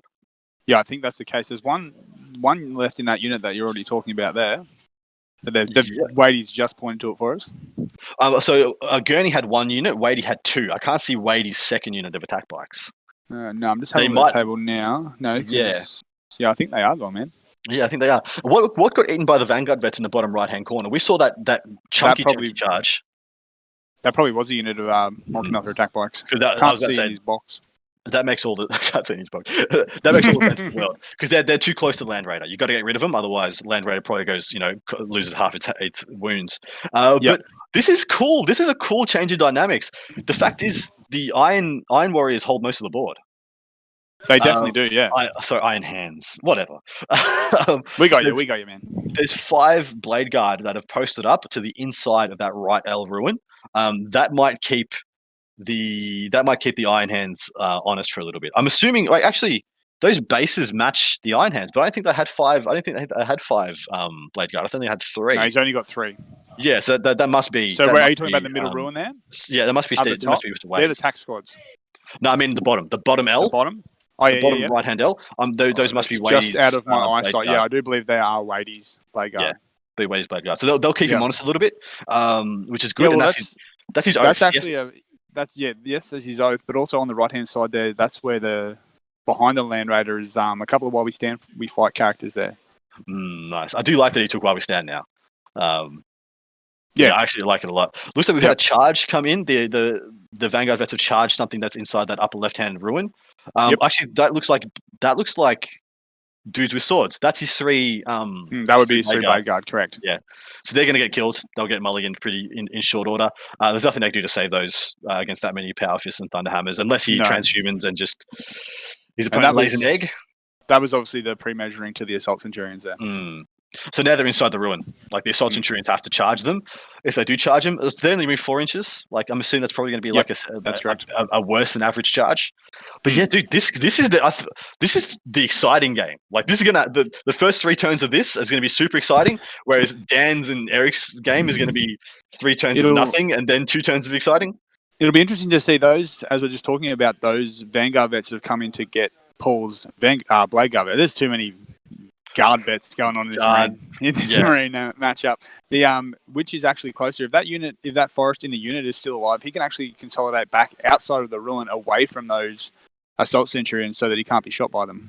That's a big deal. Yeah, if he's that's what his pre-merging was. If he was lining that up, that's actually a big deal. Put another 3 inches between yourself and the assault centurions, because they're just keeping yourself out of line of sight. Yeah, exactly right. It's perfect. Are we able to switch over to actually? No, let's go to the Necrons and Orcs. Yep, we haven't been there in a while. We haven't been there in a while, and unfortunately, I think the Fuller Hackett game is pretty all but decided. Yes, that is. Yeah. Yeah, I can't see Fuller getting much headway done now with Liam all over the table. Yeah, well, Liam is definitely one of Australia's best players. Oh, he's one of the best in the world, man. There's definitely no shame in losing to Liam. Nah. Yeah, yuck. So this is still turn 1, actually. Yeah, he's still got race. I'm impressed. He's actually got literal race on the table. So George just asked what happened in the Fuller Hackett. I feel like Liam went first, and Fuller committed to try and kill the tank busters. He failed due to Grot Shield. He left one Grot alive, which stopped him from connecting into the tank busters. And I think he's lost most of his Terminators. And now, due to it being a 6 objective mission and him only literally having like 3 into Terminators and then characters, he just can't stop Liam from slinging stuff onto his objectives and just denying his primary. So every time like Liam slings 5 Stormboys, you either force the astral aim into like 5 freaking Stormboys, which is trash, or you force a unit of Terminators out from safety, which just get eaten in return by things like shock attack guns or scrapjet, mortal wounds on the charge, etc. So it's just or God forbid, 5 Meganovs on the charge. It's just all kind of bad for him. In this game, I'm impressed. Looks like Gaz only killed 2, or maybe he killed 3 and he got 1 back out of those race he went into. The other units of race is what I thought. They're completely gone. They're just eliminated. He's pushing up his Scarabs quite a lot. Looks like he's zoning off on the right-hand side from those Orc boys with the unit of Scarabs. You've got another unit of Scarabs that's circled around Gaz to go into the middle. I would like to see him charge those Scarabs into the Meganops and get one guy within like 0.9 inch, so he denies 2 or 3 of them from getting to attack. If he can get a big enough charge, that would be a good play just to slow them down, because then that pretty much means the boys have to go into the race rather than getting deep and going into warriors, and he would be able to continue and get a line off in front of those boys as well, denying them a lot of movement. So I like that quite a bit, but I'm of the opinion the Orcs going first, it just means this is everything he does now is too little too late. He should just because we have the issue with the secondaries, I'll just go through them again to remind everyone at home what we got here. So Aaron's gone with Scramblers, engage in all fronts and thin ranks. And then Braden has gone with Banners, while we stand with we fight, and the Necron 1 Purge. Yeah, exactly right. But yeah, I can't look at that left-hand side. Look at that whole left-hand side of the table. That is just Orc central. Looks like he's got a minimum of 50 boys left over there, and that's where his opponent's going to be forced to put all his fire. I would like to see some warriors charge into boys if they're small enough that he might be able to get them, because he can pop a bunch of strats to make warriors decent in combat. Well, yeah, he's going to have to do something here. He's going to have to answer something to what Aaron's done, because Aaron's just pushing right through him at the moment. Yeah, exactly. He's got very few answers for what Aaron's going to do here. He just needs to commit. He needs to commit everything, and they're just kind of living on a prayer. Yep, and you see Aaron's got those commandos that he's got spread out at the back there. That's going to stop Veil of Time, so that he won't be able to jump up there and perform some shenanigans. It's also what's going to be stopping him from getting his Necron-specific secondary, which is the one where it's the inverse. For those who weren't here at the start, it's the inverse recon. You get points for every quarter of the table your opponent isn't in, which I thought, unfortunately, was like a horrific choice for this game. Apologies to Mr. Kilby Francis. If you watch this back, that might be a pretty poor choice in the future. Yes. All right. Well, let's transition over to the Space Marine game again. Have a look at what's going on over there. Well, either that or the Eric game, but okay, yep. No, whatever you please, my man. No, we'll go to Eric's game. So there might be a quick little cutscene and then another cutscene, but no, we're on to Eric's game. So we're seeing the Repentia come out. They're on the left-hand side of that table there. Yep, he's decided to use a bit. That is the weak flank for his opponent as well. And if you wanted to get units into that bottom left-hand ruin for things like engage and then just govern there and make him divert resources, that would be a really good way of doing it. But I'm of the opinion that that's one unit of breaches that are being screened by a unit of sulfur hounds. So if the Repentia do go in, maybe they don't connect with both. This is where for some games we've got some plans in the future, guys, that we're going to have these same ruins, but they're going to have perspex for their top level, so we can see what's actually lining the inside of these walls, which would be an incredible boon.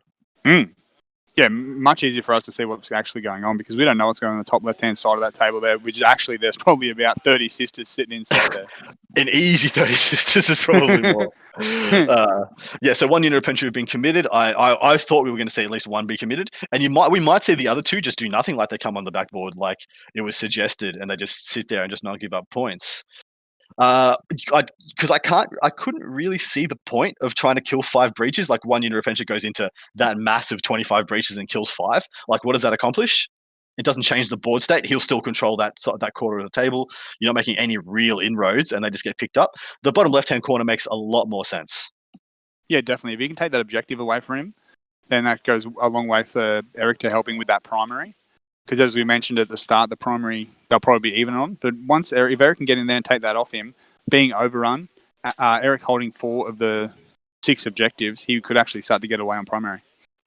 Totally not panicked, which is my man, Mr. Michael Hamilton. Unfortunately, it is. There's not much we can do about that. It's a very hot day up in Brisbane, and the internet is not doing nice things for us. Unfortunately, just Australia internet being a bit clunky at the moment. Hopefully, it clears up for our next game.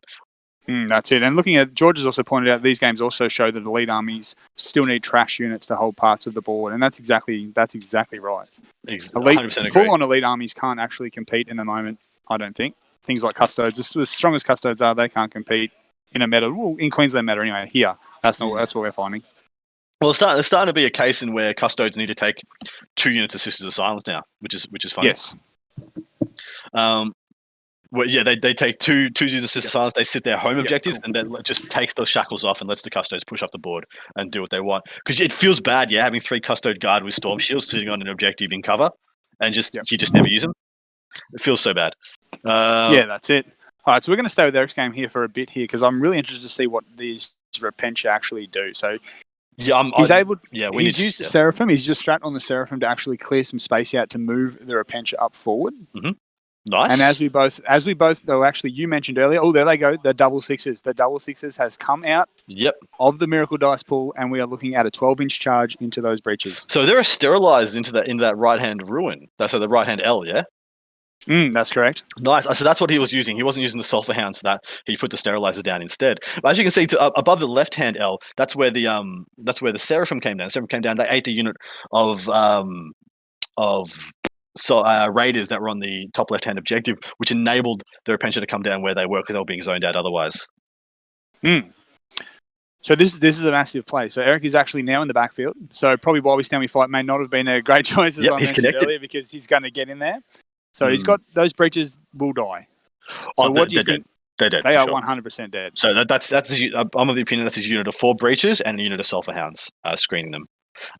Yes. I'm interested to know if he can connect into both. If he can connect with both units. If he can connect with both, he'll kill both. There's no two ways about it. With strats, he's going to be able to engage twice. So we'll be able to get both units. Well, as long as he can get someone within an inch of both units, he'll be able to he'll hit both units easily. And that's actually quite bad. Because if he activates twice, he'll certainly be able to tap that bottom left hand Scorpius Destroyer as well.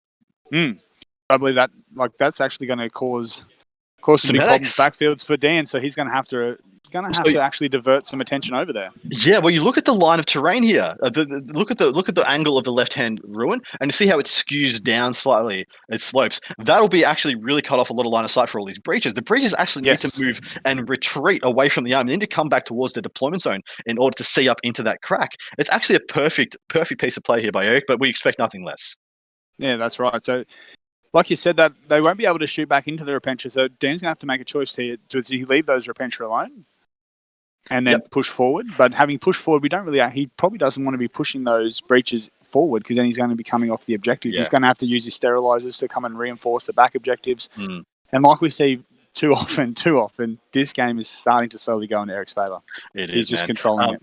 He can't afford to push forward. He can't. If he doesn't kill the Repentia, he's giving up the primary. He'll lose the primary. He'll lose the game. The Repentia have to go. So he has to literally revert. knowing he can't, like, if he starts to divert his breaches as well, knowing there's 2 more lots of Repentia that can still come on. Eric's just forcing to break up the brick. He's like, break your brick up. That's it. Break your brick up or lose it. Break it up or lose. Break it up or lose. Too bad you're breaking it up, and it's just huge. And it's a big play work not to bring all 3 units on, because he could bring all 3 units on here and just actually wreck face. But what he's doing, he's actually pushing it into asking questions of Dan. Okay, here I am here in the back left field. What are you going to do about it? And if you're going to react to it, if you are or if you're not, there is more coming. So I'm of the opinion that Dan threw away too many of his screening pieces too early. I thought this might be the case. So he's got the 3 into Raiders, 2 units of Sulphur Hounds, and a unit of Sterilizers. He's got 6 screening pieces with the addition of the 2 units of Servitors. He's got 8 screening pieces. What's he got left now? He's got 1 unit of Sterilizers, 1 unit of Sulphur Hounds. As far as some of the Sterilizers are actually off the board still. Oh, he's got 2 units of Sterilizers. Yep, yes. Nice, dude. He's got 9. He's got 9 screening pieces, and I think he's lost like 5 to 6 of them already. So the question I would have for Dan is, did he bulk them up enough? So yes, he's got 9 units, but they are 9 small units that can be dealt with. Well, exactly right, and he threw units forward to deny banners early. Yep, he could have done the same thing on the later turns of the game. He could have done it starting turn 3. Have all those units alive now. Have them spread across, because all of his units deal massive amounts of damage to Repentia, especially Sulphur Hounds. Sulphur Hounds absolutely destroy Repentia. But the -1 toughness on them is a big deal. The fact is, they all might be dead. Like his last unit of Sulphur Hounds might be the one that's about to get picked up. I thought he might have 1 more unit in the middle bottom ruin. In his one, but I can't see them right now. So unless they're lining the inside of that wall under there, no, that middle bottom ruin that holds the servitors. Okay, yep. So all 4 servitors are in there, and I believe a character is there as well. Maybe the Dominus. This is going to be really interesting for Dan. Really interesting. I think from here, it's leaning very heavily Eric's way though. Still having 2 units of Repentia in the man. Repentia is so dumb. They're so dumb, dude. Man, yeah. God, just having them off the table is almost a bigger play than having them on the table. But yeah, exactly right. But remember aberrants? They are literally aberrants for like a minuscule amount of the cost. Same amount of resources used. Like you still need like usually a priest and then a bunch of CP to get them in. Well, in this case, miracle dice. But yeah, man, aberrants just wish they could do what Repentia do now, man. Yeah, 100%. So we've got some comments from George here again. George loves getting in the chat. Keep it coming, George. The screens are also the scoring units because it frees up your hammers. Excuse me for 1 sec. Hammers to go where they need. Now the hammers are anchored to the objectives. Yeah, exactly right. Well, so the breaches can be anchored to objective. It's not a big deal to park breaches on objectives. The thing is, you don't want to have to do it. And on top of that, he doesn't have a unit of breaches in range to get to that left hand side objective unless he makes a charge, which is So there are some plays which you could do. So you see the unit of Seraphim that are just above the that left hand L. Yes. He could move across, charge them, and use that move to sling onto the objective with the breaches. He could enact that play. The thing is, that's I don't know if that's enough. Yeah, I don't know if that's enough either, because like we said, that top left-hand terrain piece is just full of battle sisters. So I don't know if he can actually take the objective from him. Well, no, the thing is, he just puts those over there, but then he just puts another unit of Repentia. Repentia just go in, eat another 5 breaches for free. Yep. And that's the issue now. The issue now is like, how do you just not feed crap into the meat grinder? Yep. Yeah, I'm interested to know how many Retributors are still alive. I assumed it's Retributors to the left of the most left-hand ruin, and they came out and just put some pot shots into stuff. But I can't see anything else. Really. Freaking Repentia, guys. How do they fix Repentia? Is it just points? They're too good. They're just any buff that you feel like having on them, you can just pay an amount of points or an amount of CP, and they just get it. E.g., no matter what you do, you can just put enough resources in them to make them kill anything you want. So I think the only way, apart from rewriting that, you just got to put the points up.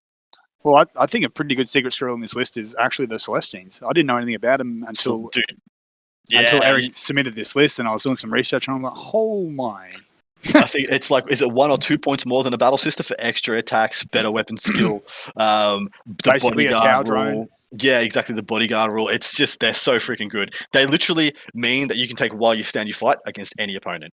Because on top of that, you can always get those characters back up with CP and miracle dice. So yeah, they're incredible. Yeah, I'm really liking them. So I'm a big fan of. Sorry, go. No, you go, mate. I'm a big fan of Dominions as well, but I just can't seem to. They just seem to be kills you throw away early that don't get you many points. But I'm still a big fan. I still think they're really good. Yeah, that's it. Yeah, you've got against some people, especially if they've got some scouting units and stuff like that. Then against like the Crons we see, if the race can do their pre-game move, if you get first turn, you can actually block some of their moves. So I think for a cheap unit, they've got a lot of good uses in there. Yeah, agreed. Do you want to jump over to another game? This one looks like. Oh, actually, no. We should say. I actually want to stay here while Dan picks up half his army again. Yeah. So that's all. That's that unit. The Sulphur Hounds just got picked up. Yep, and Breaches I do believe also. Yeah, so he's just cleared out the whole bottom left. And we're about to see that second phase, I think, where he goes into the tank there. So it looks like he's only got 3 CP left. He'll be dropping all of his remaining CP just to tap that tank. Because I'm of the opinion he's too far away to get within range. Yeah, and he might like where he is, where he's got better blocked line of sight. Yeah, unless he's got guys here. Sorry, unless he's got guys underneath we can't see, which he might. Here comes that sexy Art of War template that I mentioned earlier. Yeah, they're going to check the 3. Well, technically, it's in 4.1 or whatever it is. Yep. Yeah, so there's a lot of chin scratching going here with the boys. This is an integral part of the game here. Oh, here we go. There's some movement. If there's a point where Dan may have lost the game, this might be it. Yeah, or even kick him back to grind him down, I think. To me, this is a point where Eric has won the game, where grind him down is more of a point where Dan may have lost the game. Well, this is a point where nothing was going to change on the primary. The primary was going to be even, except Dan was going to offset. He was going to deny Eric getting banners and exchange. That would mean that it didn't matter, it didn't bother him that he didn't get grind more because they evened each other out. But now Eric's legitimately just killed a bunch of his stuff. So there's another turn of grind down, and he can't go and stop him putting up banners anymore. Like he actually hasn't got the resources to go and stop the banners from going up. Yeah, no, that's 100% right. Yeah, he can't stop banners. So then Eric is actually, so while we stand, we fight. We're going to see him get ahead there, and then grind him down. Obviously, Dan's going to be chasing there, and then banners. Eric can definitely bank 10 to 12 points there on banners. Yeah, I think Eric's going to start putting up banners judiciously, and there's not much that his opponent can do to stop it. I'm thinking the unit of sterilizers in the middle did just scramble the mid board, and if they don't die, they'll probably go back into reserve, and then he'll try and put down the last one in the top right hand corner. Looks like there's the most space there, but Eric's probably just going to bubble that out. All right, I'd say so. The Marine on Marine action continues. He didn't push back the assault sense; he pushed them up. He's like, nah, we don't fall back, mate. We don't step back. Then what is this? Well, it does look like he could probably draw some line of sight. So, like I suggested, Wade may be able to move backwards. He hasn't done that there, and he's sort of gone into the ruin a bit further. So maybe that's some kind of bait for the assault sense that he's choose to do. Yeah, for 3 Bladeguard veterans, 5 assault sense. He's got his cheap apothecary, which I think is the character we'll see with the assault sense. I'm assuming the Iron Father and Tech Marine. Actually, no, Iron Father might be with them too. Tech Marine's probably with the Land Raider. Got it. The dude on the bike. Who's the gentleman on the bike for Mr. Steve Wade? Is that his captain? I thought his captain was. Could it be a chaplain? He was. It's his smash chappie on the bike. Looks like he put him as the counter-charge unit into those Vanguard vets. I'm interested to know if there's any of those Vanguard vets left after that. On the right-hand side there, let me have a look. Yeah, bottom right-hand corner. Once Wadey takes a small step, I'll be able to tell you. Beautiful. Oh, he's just. That's all good. So attack. So for I can see Vanguard vets on the left hand side. I can see at least 6 dead on the left hand side of the table in the kill pile. So we've got there are a couple 5, there on the right hand side. There's still a couple there. The 5 Bladeguard are still alive for Mr. Wade. The attack bikes are gone.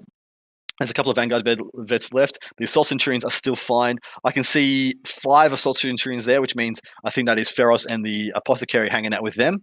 3 Bladeguard. There can't be Bladeguard. We saw the Bladeguard die, but what are those models in front of his home objective? So the ones on top of the attack marines and the other 3. Let me have. They look like they're on 40 mils. They do. Hey, Josh. Intercessors, Tactical Marines, Blade Guard, Assault Sense. Oh, they might be the infiltrators. He's got 3 Inceptors. Sorry, mate. They're Inceptors. He's got 3 Inceptors with bolters. Oh, yeah, the bolter Inceptors, yes. 100%. That's them. Yeah. Because I didn't think he had those in his list. Yeah, no, it's a little bit of secret sauce that he had there, isn't it? Yeah, we don't usually see much of the bolter ones. They clear screens really well. They just clear screens really, really, really well. Paul likes to buck the trend, as you see with this list, and it's working for him. Yeah, It's been working for him all year. Yeah, it was a nice man bun. Backward cap versus man bun. What is this game? Game of memes. All right, so let's have a transition over to the Orcs again. Which orcs? Well, The Hackett the or Orcs and the Crons. We'll go to the Orcs and the Crons. Yeah. Just had a chat. George has mentioned in the chat there that the scorecards don't match. Yeah, sorry about that, mate. That is all on me. I was supposed to get that done this morning. Diffie has been working all night on it. I'll have that fixed up for round 2. Yeah, there is a lot of moving parts that goes into a stream of this caliber with 4 tables, and at any point one of those can just be like, nah, mate. We're not playing ball today. That is a swamped deployment zone. So this is turn 2 for the Orcs. This is just turn 2, guys. Yeah, turn 2. Just having a quick look. See, the one issue I had, do you know where the Wraiths were before? Yep. How they jumped Bottom over left. Gaz? Yep. Yeah. Well, I think Gaz is dead, firstly. Is he, or is that him in the just near that middle L? Down a bit. No, sorry, that's a bunch of boys. Yeah, I think he's dead. Well, that's impressive. Yeah, that is impressive. But yeah, the Wraiths are gone. The Wraiths just got disintegrated. I'm assuming. Yeah, Gaz is gone. I assume the Orc boy, the Meganos went into them, killed them. He did a good job of lining off the boys with the Scarabs. You see where the boys have been stopped in place by the Scarabs. I wish that was what he did turn 1, but it is what it is. Because he's got enough Scarabs. He's got 2 units of 8s and a unit of 7. They should have been the things out the front. They're the only things that expansionist up, and then they wall off for everybody. But as it is right now, he's going to lose all those warriors in the bottom left. Plus, Scarabs are a much better counter assault unit as well. Yeah, surprisingly they are actually, which is funny. If this was Novok, the Warriors actually get really scary as Novok. You can get to strength 5 with Rend 1 and 2 or 3 attacks each. Yeah, dude, they just butcher through boys really nicely.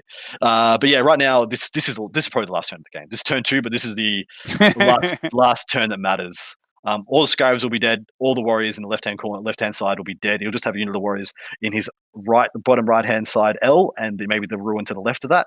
And that's probably the sum total. The backfield is open. There is spot in the backfield that I could probably see him getting a Veil into. Looks like he's got a character on his home objective, just in front of his home objective in the middle in the center, ruin.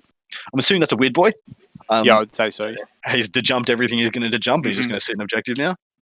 Yeah, he's just helping with the banners there, because I believe... no, sorry, you didn't take banners. Then your ranks engage and scramblers. There's going to be a huge score by Aaron. Huge score. Yes.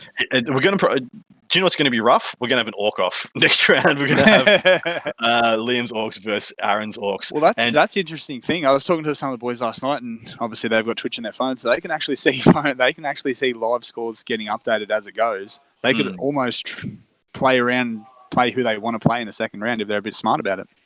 It's true. That is actually really, really true. That's both a boon and a bit of a downside here. Yeah, it definitely is, yeah.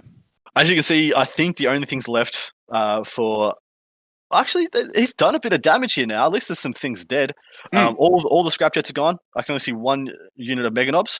The tank buses have gotten out of their truck. It looks like they have killed a bunch of Termies. But there's not much left. There's not much left for the Grey Knights. Looks like just a handful of characters. Yep. The shock attack guns, all the shock attack guns are out on the board. They've all posted up next to a ruin, which is really nice. That's obviously Liam's While We Stand We Fight, I do believe, as well. They are. They're no longer threatened, really. The only threat would be that if he could gate and pop a 9 to deny him, but it doesn't gain. That actually doesn't gain full anything at this point. Seeing as I think he's pretty much cooked. He's just that's it. Just to remind everyone, this is a win-loss over the day. 3 games, win-loss. So a win by 1 point is all you need to actually get through. We will still cover 4 tables. There will be 4 tables of games going unless people drop. But we'll have the 2 main tables, which we'll give our prime coverage to, and then the 2 secondary tables. We'll just check in and see how things progress. Yeah, that's it. Do you want to jump over to the Marine on Marine love? Sure do. I love that the Marines are going to knock each other out to round 1. I mean, I think that's fitting. I hate that. Well, the Orcs are probably going to knock each other out round 2. I'm assuming Liam's getting a big win. The Orcs, Aaron looks like he's getting a big win. This doesn't look like a big win either way, and definitely Eric and Savage doesn't look like a big win either way either. It's just that chord. Yeah, no, but that's it. That's obviously, I did mention earlier that round 1, win by a point, you win, but pairings will be done by the points. So whoever's got the highest VP will play each other. So I believe, Eric, like you said, and Dan will be a close one. Yep. So if I'm going to be a betting man, it's going to be Eric versus the winner of this, and then we're going to have a green on green love fest, which I believe Aaron probably wins. Like, I mean, just looking at the lists, I can't see how. Yeah, I've got no idea how Liam's list tackles that many Orc boys. He just hasn't had the shots. Yeah, that'll do. No, I think you're right there, man. He doesn't. So some of the tricks that he's been doing here is obviously great against elite armies, but whether or not he can pull it off against 120, 150 boys is another question. Yeah, I don't think he can. He hasn't got. Yeah, and even he's taking things out to put in things like tank busters, and tank busters just have no function in that game. The best thing they can do is charge in and use their combat attacks. Their shots do like next to nothing. All right. Well, let's head back to Eric and Dan's game here. No, yep, sure. So this is actually in Dan's turn now, and Dan is actually looking at moving a lot of these breaches around. So he's rushed the ball forward, like we mentioned. He has to break up the brick. He's going to have to get some charges this turn. He's going to have to start committing deep. The sterilizers have gone deep. They didn't get picked up in Eric's turn, so they're just going to probably scramble Eric's deployment zone, and then he'll lock in his 10 points for that. It'll be completed. He's pushed out his last unit of Sulphur Hounds, and he's just going to deny another banner. That's nice as well, because it's very good. Yeah, that's a good. Because the sterilizers are also denying a banner as well. So that's actually pretty good. He's going to keep the banners down. How does he kill the Repentia? The one's on the left-hand side. Well, it ain't with the Scorpions. He's got on the actual backfield. Hold on, just have a look at what he's got there. Yeah, he's pushing one unit of breaches is getting moved back to get line of sight, which is what I thought. And then he has got the other disintegrator he could pull up, but I think that's in the right hand ruin, the bottom right hand corner ruin. Yeah, you're right there.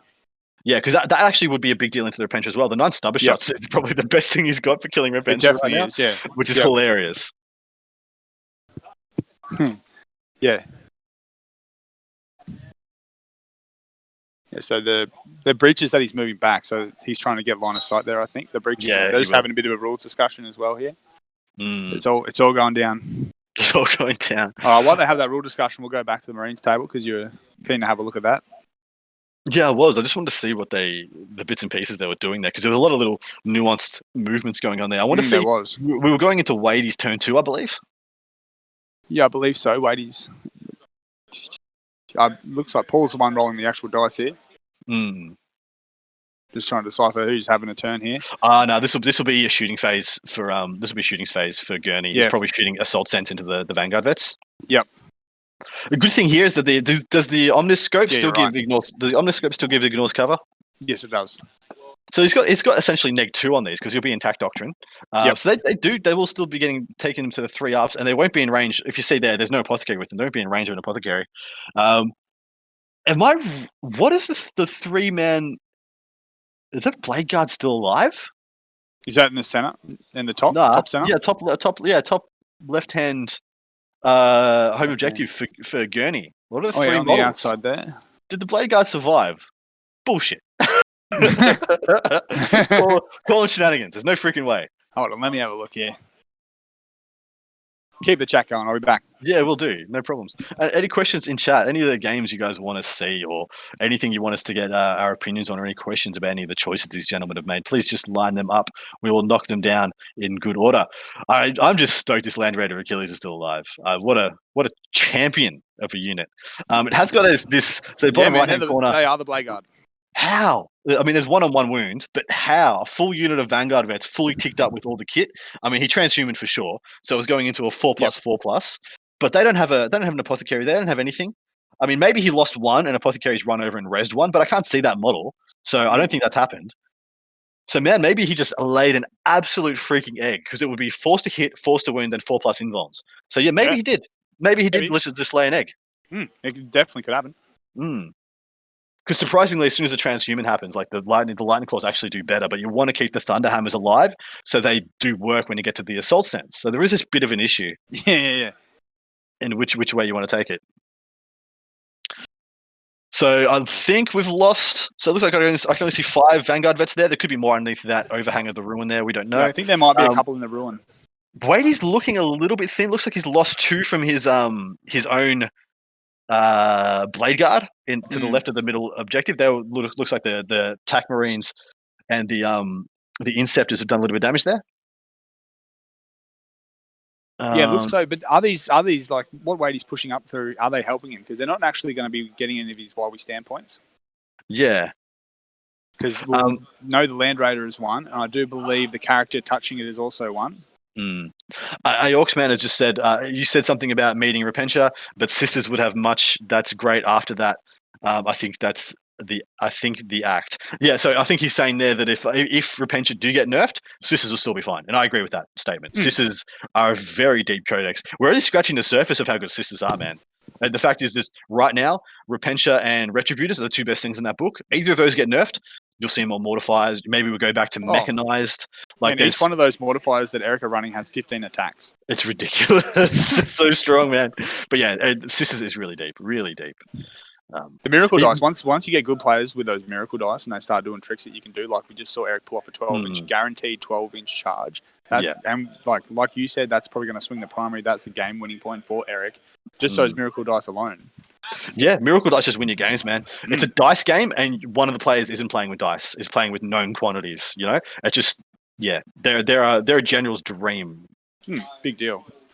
All right, so we got Paul Gurney here. He's measuring out for this Land Raider. Well, he's got his. So he's probably a bit. He should have some trepidations about that smash. Chaplain. The smash chappy. The smash chappy won't kill the Land Raider, but he can just keep tapping it, slowing it down, tapping it, slowing it down, tapping it, slowing it down, stopping it from shooting, which is a pain in the ass. And there's nothing on that side of the table apart from the Land Raider that's going to kill that boy. Well, I do believe he's actually charged with the Land Raider. What a man! What a man! Like what a freaking champion! just everybody, just stop. Give the championship, give the master to this guy, because no one else has had the balls to bring a freaking Land Raider, let alone charge a Land Raider. Let alone to start charging into Space Marines. Yeah, it's just going to charge Space Marines with a freaking Land Raider. It's so crazy. He's pulled it back.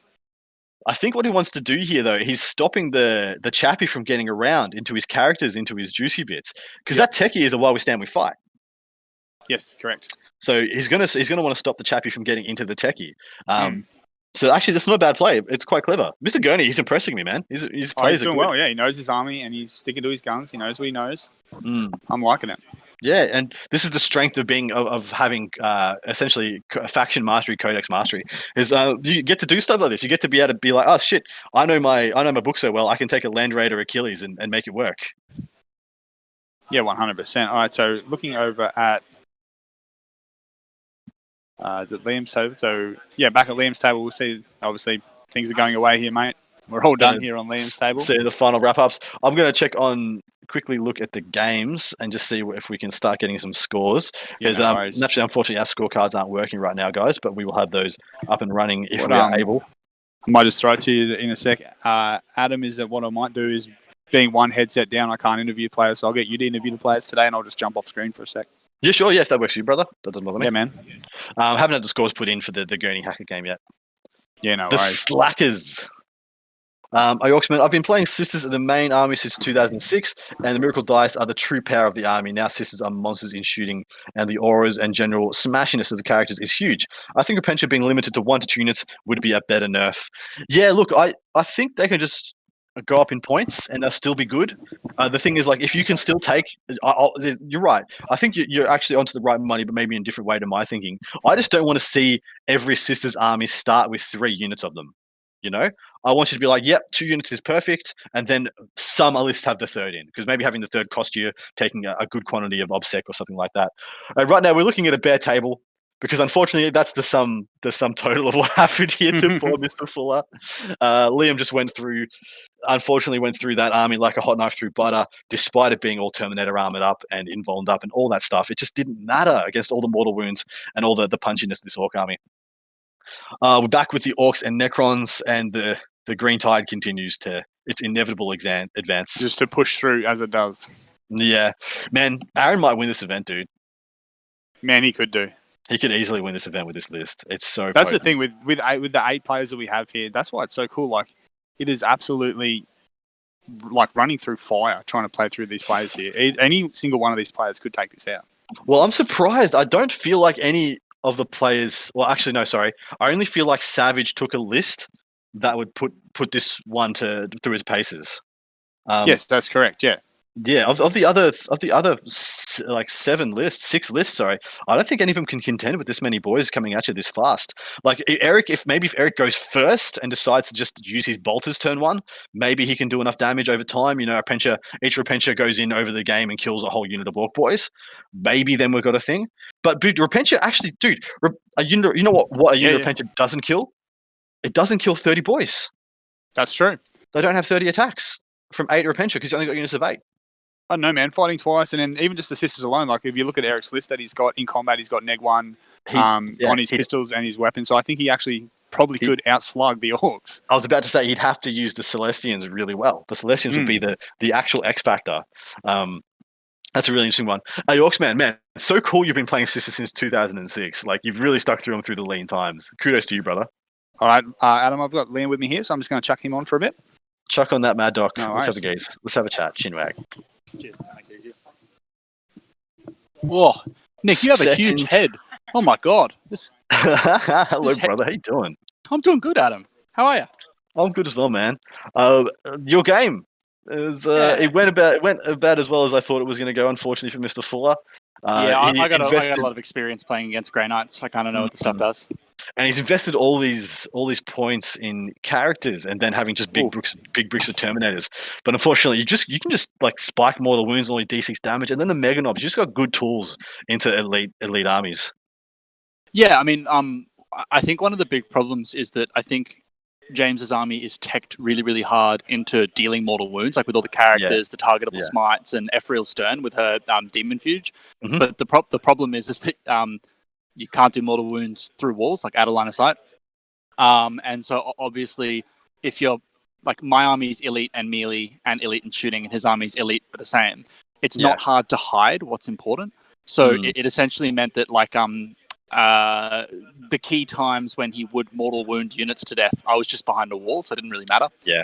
The other thing that's kind of tough is that Grey Knight Termies being 2 wounds a model kind of means that the Mega Knobs go in with AP4 and 2 damage and just clean them up. Absolutely rough. It's terrible, isn't it? I mean, they've still got transhuman, which is lucky, but it's not going to save them, is it? No, and then the same thing for the Paladins, because I can just 1 CP use the hit them harder strat to make them 3 damage, and then they just kill Paladins anyway. The main, like, I guess, other issue is that because of the density of terrain and a few other things, you kind of have to choose between sitting back and astral aiming and shooting me or coming out, and both are bad options. If you sit back, you're really only going to kill 1 unit a turn, and because I'm MSU and OBSEC, then you just lose the mission. But if you come out, I have the 9 tank busters and the 3 scrap jets and the 3 shock attack guns, and they clean up Terminators pretty bad. Because basically the game was over pretty fast. What happened was James Gate of Infinity. I was going to say to jump for a sec because obviously he's playing It's the same thing. Dude, it's the same power. He Gate of Infinity his Paladins turn 1 to try and shoot my tank busters because he recognized they were a threat. But like I thought that's something he might try. So I put the 10 Gretchen in front of them, and Grot Shield killed pretty much all my Gretchen, but 100% of the tank busters survived. So it meant that the tank busters were fine. They then got in the truck because that was kind of bait, and the truck moved them 12 inches around the corner. So then they were in range of the same Paladins that just shot me, and they kind wrecked them. Yeah, and they killed like 2 or 3. But then he was out in the open because I kind of set it up that if he wanted to shoot me, he'd have to be out in the open. Shock attack guns, scrap jets, and then a Mega Knob charge killed the whole Paladin unit. And he got pretty unlucky. He used the fight when you die strat for Paladins, and he killed 0 Mega Knobs in retaliation, which kind of sucks. Like, yikes. That wasn't kind of the big deal. The big deal was the Paladins were gone. That was kind of putting salt in the wound. Yeah. I noticed on the chat a dude called George just commented on scrap jets with Edbutt. Scrap jets can't use corkscrew, yeah. Scrap jets can't use the flying headbutt strat because they're not actually flyers.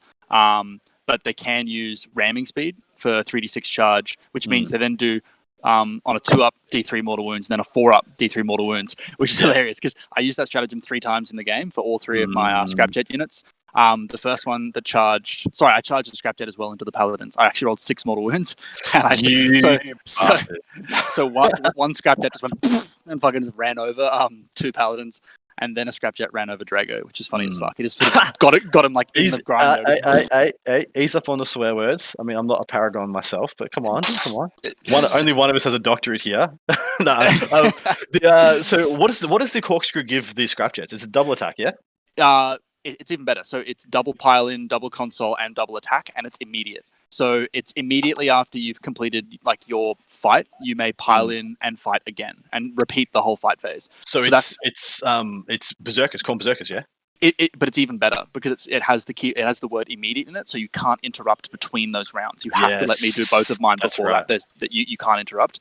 And this kind of stacks with Death Skulls because it's 2 separate fights. I get another reroll to hit, wound, and damage every time. So powerful. So basically the Scrapjet does 8 attacks with 2 rerolls to hit, 2 rerolls to wound, and 2 rerolls for the D3 damages at strength 8, and it's only 100 points. And it piles in and fights twice. So many times you hit a unit and then you do a 12-inch fucking in the fight phase move to tag something else. It's lots of tech. It's good. Are you watching this game right now? You're watching Savage vs Eric?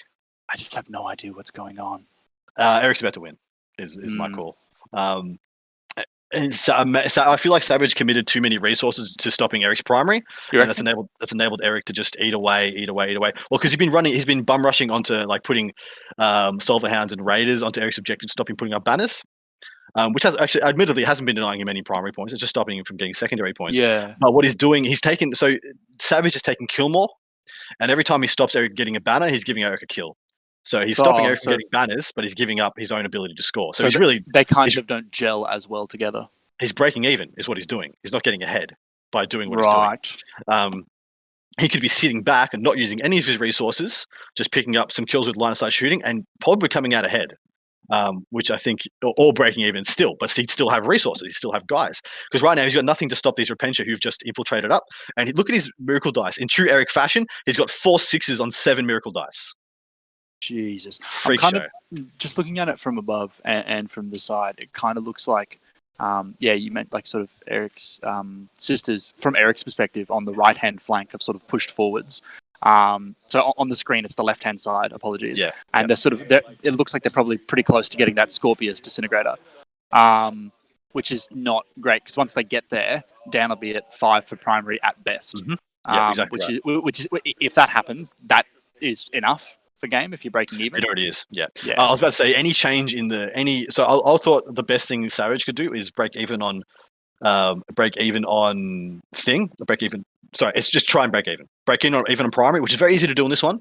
If he was just to wall up, post up with his screening units, his things like his Raiders on his objectives, run away when they're Repentia try and charge them from reserve. Doesn't matter if you get a 12, brother. You can waste your miracle dice. I've just pissed off. I'm out of range of the charge. And then make him bring things out to try and kill the Raiders off, having to use bolters and retributors, multi-melts to try and kill them off, and then you get to get those easy kills for your attrition while not giving up many yourself. Because 5 sisters doesn't, even his units of retributors, they've only got 2 multi-melters. They don't come out and reliably kill 4 Cerberus Raiders.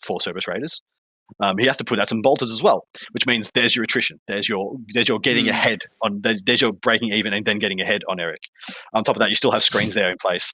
What he's done right now, he's traded his ability to get kill more for Eric's ability to get banners. And in doing so, he's lost the primary. Well, in my sense, he's lost the primary because that let one unit of Repentia slingshot into his body. So he had a unit of Repentia going into the bottom left-hand corner. They picked up a unit of Sulphur Hounds, picked up a unit of Breaches, and then in return, looks like they got picked up by a bunch of Breaches at the bottom, his 2 line-of-sight shooting guns, and then all the stubbers off the other disintegrator.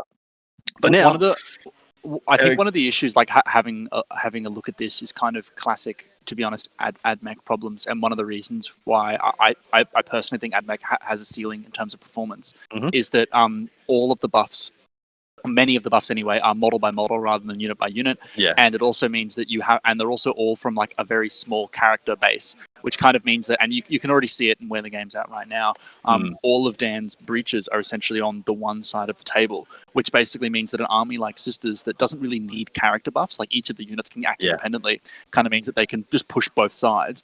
Dan's going to, in inverted commas, win or stall that side, but the other sides forfeit over time. It's gone. It's gone. That whole half of the table is exactly. Is.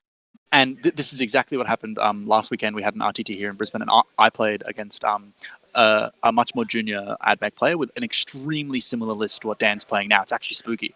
But the fella basically said, look, I have to pile up for my 5-up feel no pain bubble, because if you don't like bunch up for that, then my 3 damage scrap jets and meganobs just kill everything. So you have to bunch up for the feel no pain. And once you do that, I took 1 objective off him every turn, got me domination, 5 for primary for him, 15 for me, game's done. That's Game it. over. Like the game's just decided immediately, because as soon as you bunch up, no matter where you bunch up, you can't hold 3 objectives with the breaches. You can't do it. Yep. Agreed. So Zephyr 1, the problem with sitting back though is that Eric will cap out on flags, but he still has control over what Dan can kill. So in this case, what Dan did, every turn he put out 2 units. So twice he's put out 2 units to stop Eric doing banners. He should be doing 1 unit probably, and that same unit, that should be the sterilizers, because the sterilizers can pull down the banners and do scramblers. And so that's what you do. You walk up, you deny the scrambler, you put up the scrambler, take down a banner. You do that 2 turns. Because one of those can be in the midboard and do the same thing, then one is deployment and do the same thing. And so you're capping his banners at 10 points rather than giving the opportunity to go to 15. Whereas you can do, as soon as you cap him at 10, that means your attrition being uncapped, and you can roll for the 12, roll for the 15, means you actually have some breathing space. And that's how you have to look at games at top tables, especially against guys like Eric. It's only going to be a couple of points either way. If you're gonna beat him, it's only going to be a couple of points. So where are the small margins where you can eke out a little lead, just a little lead, then try and maintain it. At least that's how I see it. And I mean, my personal 2 cents as someone who's played Eric quite a bit is that essentially his play style is extreme safety. Like Eric isn't the sort of player that waits for you to make a mistake and then invests everything in capitalizing on it. What he does is he always plays what's the safest for him. In fact, Eric will never ever play a game that revolves around him rolling 8 or 9 as charges. He'll just never do it, unless of course you're playing Sisters, where you can make that an 100% chance. So it's like when you look at that, if Dan has to take risks to draw with Eric's never going to take any risks. And so you know that eventually over the course of a game, one thing's going to not go right. And then Eric just get up just a little bit. So in my experience, the way to kind of play against that is do the exact same thing back and choose your secondaries appropriately and go for an extremely small win last turn of the game when you push. That's just been my experience. And I think that, to be honest, Dan doing the trading models to break even on points might have ended up you sort of overall you're losing that, right? Because you're even on points, but you're losing models in the process. So I think that as a core concept may not have been the best thing to do. Well, so that's what I was thinking. He could, but so the thing is, he could do that. So turn 1, he started denying points. He could do the same thing from turn 3. Once he knows where the repentia are, once he's traded a couple of little bits and pieces and seen how Eric wants to play the game. Why wouldn't you pick While We Stand if you were Dan? Well, because then you have to play a defensive game, because that would be his 2 disintegrators and his Dominus. Dominus is very easy to keep safe. It's in the middle of 25 breaches. If it dies, you've gotten tabled. Who cares? But the 2, as you can see right now, his 2 Scorpius disintegrators, one of them's very exposed. It's about to die. So maybe he saw that. But I really, the Killmore I thought was an awful pick for Dan. That is just giving Eric something to deny you. See, looking at, can you see the mouse on the screen, like where I'm pointing, or is that? No, we can't see it. No. Okay, so where as the screen appears right now, where Dan's Scorpius Incinerator is in the bottom left-hand corner, if he put that one in the middle ruin and then he put that one in the far right ruin behind all the bridges, I'm not convinced Melter or Repentia would ever get there. And then you just have to comment on the far left-hand side with Skitari. I'm then convinced that While We Stand, you'd essentially get 15, because Eric's never going to commit the Repentia down the center of the table, because it's a fucking gun line. They get collapsed on and just and then essentially that I think that's a 15, to be perfectly honest. I think the choices here should have been While We Stand, banners, and something else. I don't know what else. Well, see, the thing is, I would have loved to have seen Dan pick banners. Eric picks banners, Dan picks banners. Fine, no problems. You've got line of sight guns. He doesn't have line of sight guns. You're good. So yeah, that would have been a stupidly neutral game, but it would have been like an inch hit it at the end. Whereas now I think that's what you want in an event like this, right? Exactly right. Yeah, Dan's just kind of lost. As you can see, we've got Repentia that have gone into a unit of breaches in the top right, and doesn't look like he's stuck. He's missed his other Repentia in the bottom left, also to the left hand side. Doesn't look like they've made it to the Scorpius. That's just fine. I don't think he cares. He's got enough stuff over there that he's just won that side of the board anyway. The Repentia just would have been icing on the cake. This is so trippy for me to look at from my perspective, where I'm looking at the game, I'm looking at from the opposite perspective as the stream. So I looked at the table and was like, whoa, there are heaps of like sisters in Dan's lines. Somebody in the chat asked how Stephen Paul's game's going. I actually really can't tell. It's Space Marines versus Space Marines. I don't know how their armies are painted. So there's models. That's all I know. Whenever Nick's back around, you just chuck him back on, mate. You go have a break. Yeah, he's right here. He's done. Whenever swap around. Whenever you've had enough. Yeah, Adam, love you long time. See you later. Good luck, brother. That's right. Oh yeah, cool. Oh, you don't know how to solve it. So guys, looks like the sterilizers are being picked up right now. Looks like they're just copying a bunch of bolter shots, probably from a bunch of Celestians, and the things. Actually, no, maybe they're all black. You know what they're got all charged? black. They got charged by a Canoness. There's a Canoness just to the left of that unit of sterilizers that looks like it's picked up 3 or 4 of their number. I think there's still a unit of sterilizers left, but this is turn 3, so I don't think there can be. Interesting. Hello, Adam. Hello, mate. Another unit of breaches has just been picked up. He is actually looking very thin on the ground. I hazard to say, but Dan might be getting tabled here, which you would not have picked going into this, but Eric just does Eric stuff. Yeah, saying that though, I've just been over and had a bit of a sneaky little look at the scorecard.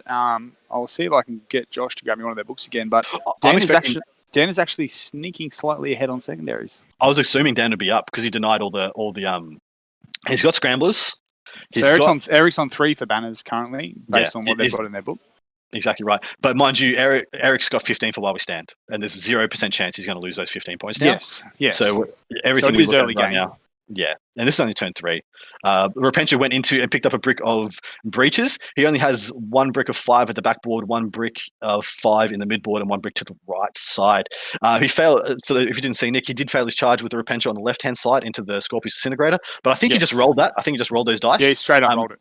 Because he used the Miracle Dice to guarantee the one on the right-hand side. Have you seen that Miracle Dice pool that he's got there, Adam? How many freaking 6s can this guy roll? He's got 5s and 6s. Oh, man, it is unbelievable. Dude's a freak show. Yeah, because the Miracle Dice are trash if you can't roll 5s and 6s, but a couple of 1s and then nothing but 5s and 6s, and that thing is incredible. Yeah, you're basically only looking for 1s, 5s, and 6s there. That's right. Are we able to have a look at the Marines on Marines? You know we are. All right, so here we go. They're coming up now. Feel free to give us your interpretation, man. Well, Paul's actually playing a lot of tricks there. What have we got there? So the right-hand side there with that Land Raider there, we've got some things that are coming around that Land Raider. Underneath the ruin is the Primaris Chaplain there. Yep. Speaking to them about the Vanguard vets, the Blade Guard vets, sorry. The Blade Guard vets popped, just like you said, they popped a Transhuman. Yep. And just survived. Just rolled 4-ups. Paul said he rolled probably higher than he should have, but that's why they're still there. It looks like they're been picked up now. I can't see them, but did you see the unit? So 2 of the Blade Guard got picked up from Wade's side, and now it looks like they've made a charge into the Land Raider. Yes, that's what it looks like there, which is actually taking them out of Oath. Exactly right. He's decided I need to trade Oath in order to stop this Land Raider from just wasting my shit. So I feel like that's a pretty good call. Yeah, it is. You can tie it up as well. I don't know if he's able to actually chew through it, but if he can chew through it, it's an extra, an extra 5 points for while we stand also. So I'm assuming this is Gurney. This is the top of turn 3 for Gurney, or is it top of turn 4 for Gurney? Yeah, because he's just gone into a movement phase. So we missed all of Wade's turn off screen, but it doesn't look like he did that much. I can't see anything dead, really. No, not really. Apart from so his Blade Guard are gone. So Gurney's Blade Guard have been picked up. Those 3 that did survive. Yep. But apart from that, I can't see any they're possibly in the ruin, man. I've just Josh has gone to have a bit of a look. Unless they're what's on the middle objective and the Inceptors got picked up. But I think the Inceptors are still on that objective. It's but looking like Josh can't see them. Yeah, I think they're dead. I'd be very surprised if they lived. They were way too close to... He's given me the dead signal. Yeah, did. DED. I want to know what the scores are. We're able to get the scores. I've got no idea who's winning this, man. I think Gurney's had the better of the board control. Like he's kept Wade relatively contained onto the left side of the table. Wade needs to just start spreading out, man. Otherwise, this 6 objective mission is just going to get away from him.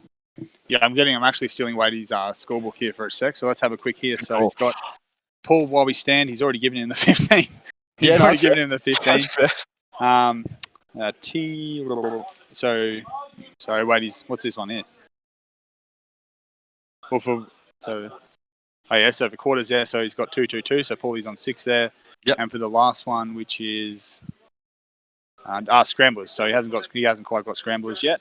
And for Steve, he's got 3 for Oath, 4 for Raise the Banners, and for quarters he's on 5. Mm. And based on primary, so this is based on primary. We've got 20 for Paul and 20 also for Steve. Okay, so they're breaking even, but Paul's just a little bit ahead on the secondaries, yeah? Yeah. Nice. Based on the fact that Wadey's already given him the 15 for all 15. stand. Yeah. Well, so Wadey's almost given up Oath, mate. Oath's pretty much outside of his. He's not going to get to score on Oath anymore. The middle is he's got a hollow center for this game, and that's actually come down to Paul's smart plays. He's actually taken everything away from the center and not come to the center himself, so that to react, Wades has to move away from the center. He's playing a game that's bad for getting a good score and engage as well. Maybe he gets 2 points a turn because that's why the chap is staying in that bottom corner and not going for a play onto the Land Raider. But because the Land Raider could just stay in combat and pump him full of multi-melters and he dies. But right now he's getting 2 points per turn for being on engage. So maybe is the correct play. Gurney's pulled back with his assault sense. He's actually pulled back. Yeah, I'm impressed there. I think it's the better choice. If he commits now, he opens himself up to risk. He's up. Play conservative, mate. You're up. Yeah, that's it. Just keep ticking the points over you, and then you win by 1. You Exactly don't want to play Liam round 2. Just a little. Well, you don't want to play Eric, man. No, go for the scars, dude. Dodge Eric. Do it. I mean, I think Eric's going to get a big one. It'll be. You think so? Eric's going to get a big one now. Oh, yeah, I think it'll be tight, man. I think Eric's going to just get a nail biter. I think Dan's too good to just get trounced like that. I'm sorry to say, I think Dan's about to fold. Like his army is about to fold. Dan's not going to take it back with step, but he's just going to lose the ability to score soon. Yeah, the small plays with the Sulphur Hounds just sitting on one objective and stopping the banners. That's what Dan's got to keep doing. It bled him out. Well, it bled him out early, but now, if he can keep doing it now, it will keep Eric's score low. But it's not going to win him the game because he hasn't got OBSEC himself to deny what's just 5 sisters just sitting there racking up the primary, and he can't break even on the primary now as well because he's lost the bottom left hand side of the table. So that's why I think said he can take it only like 3-man. So exactly right. Well, as soon as you lose one objective to your opponent in this mission, you start getting 5s. They get 15s. Yeah, and that's the big deal. That's why I think Eric might get a big win because he could just go straight to getting 45. Because it's only turn 3. It's only turn 3, so he can still get 15. Turn 3, He can still get 15. I'm assuming he's gotten 10 for the first two rounds. Yeah, and he does love the big late game pull. And he the big late pull. All right, so I've transitioned over to Aaron's game with the Crons here. So we'll be able to have a look at what we've got here. Aaron seems to be what he loves to do, just moving those Necrons the Orc boys everywhere. Yeah, yuck. Yuck.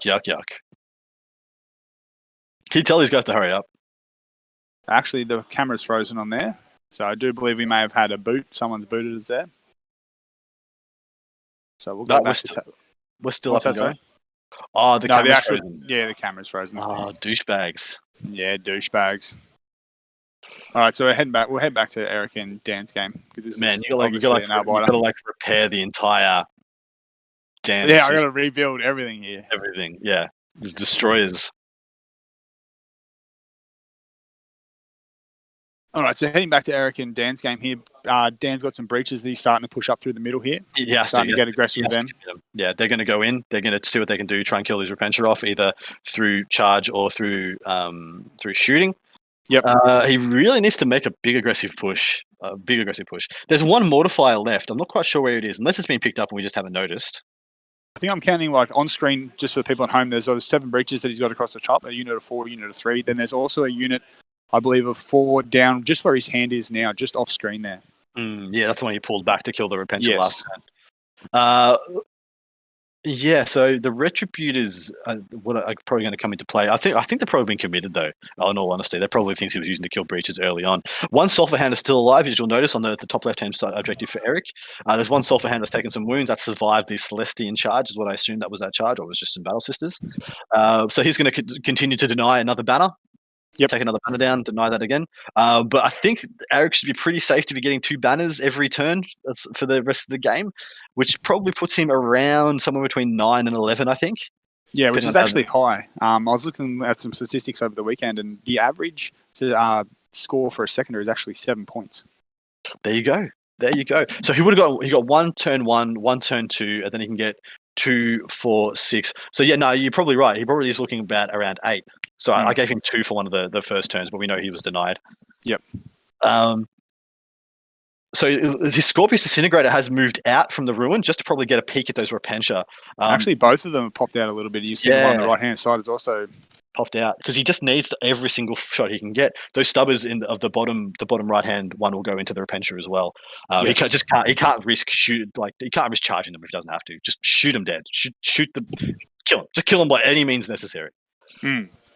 So those bottom left-hand side there, Dan has reinforced his units there with some sterilizers there. Yeah, he's got 5 sterilizers that are still yet to come down. Them coming down and killing those Repentia would be a bit of a coup. Let's him put another dangerous unit in that bottom left-hand side of the board. And once the Repentia are gone, he doesn't have anything killy there. He can just throw OBSEC and just deny the primary, really. But Dan will start getting some inroads back up the table. He has to go on the left-hand side with them. They have to go on the left. They have to, yeah. And Eric's actually moved those Seraphim up to be touching that objective there to make sure that he's touching all 4 objectives. He is exactly right. So Dan's got a 5-point primary this turn, and Eric's already insured. No matter what happens now, actually no, he can. I guess he can kill those Seraphim off and give Eric a 10. That's obviously why he's poked his nose out there. Yeah, exactly. He can give him a 10, which I think he has to. He has to give him a 10. Give me a 15-point swing now, 5 to 15. Oh, that's is a game over. Like it's huge. So the Seraphim have to go, and both units of Retributors have to go this turn. Sorry, Repentia have to go. Too many R words. But yeah, if that happens, Dan still has some play. He still has some game. He still has some ownership and some agency. Whether he can win it from this point, we'll see. Yeah, it depends. So Eric still has. I do believe Eric still has. Oh no, maybe are they both Repentia already on the table? Yeah, that's Yeah, so Repentia. Yes, one on the left, one on the right. So he's got 3 units. I think 2 units are actually on our. Oh, it's confusing. It's backwards looking at on the right-hand side there. No, so one went into the bottom left-hand ruin. They got picked up. Yep, turn, you're right. And there's one all the way on the left-hand side that are above the sterilizers. He's replaced them with the ones there. Yeah, he's just picked up the same models. Lazy, cool. I'm with you. Well, they're actually the ones that I've painted for him, so he's obviously wants to use the nicely painted ones. Beautiful. Well, because it's a gorgeous army. Absolutely. How many of the new models have you got in there? Are those the old Repentia? He's actually playing Josh's army at the moment. Those Repentia are the only ones that I've painted for him so far. There you go. Nice. So his army is all the new stuff. He's just waiting on me to finish them. Wait, what a world where like a single group or club can have 2 sisters armies. Like, that's luxury living. We've got a different meta here. Orcs everywhere as well. Yeah, well, this is killing it as well. I would love to see Eric versus Liam or Eric versus Aaron. Oh shit! You know what I'd love to see? Sorry for swearing. I would love to see Gurney versus Aaron. I think that's actually a game Gurney can win. Yes, I know Aaron's very scared about playing Wadey actually. Yeah, why would you think that is?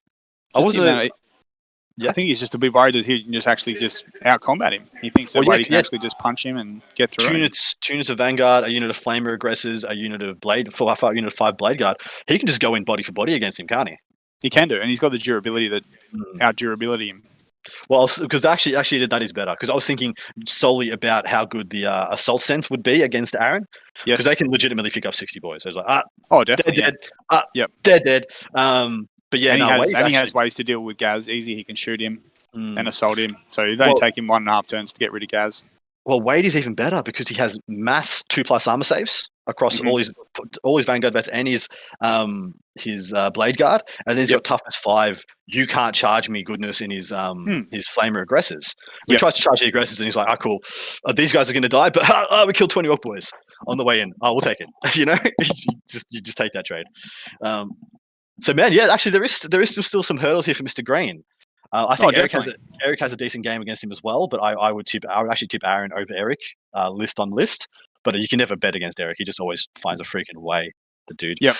Repentia on the left hand side, two left. That unit of 8. They've been pretty much cleaned up. I thought the sterilizers by themselves would take them to the levels of you don't care about them not much anymore.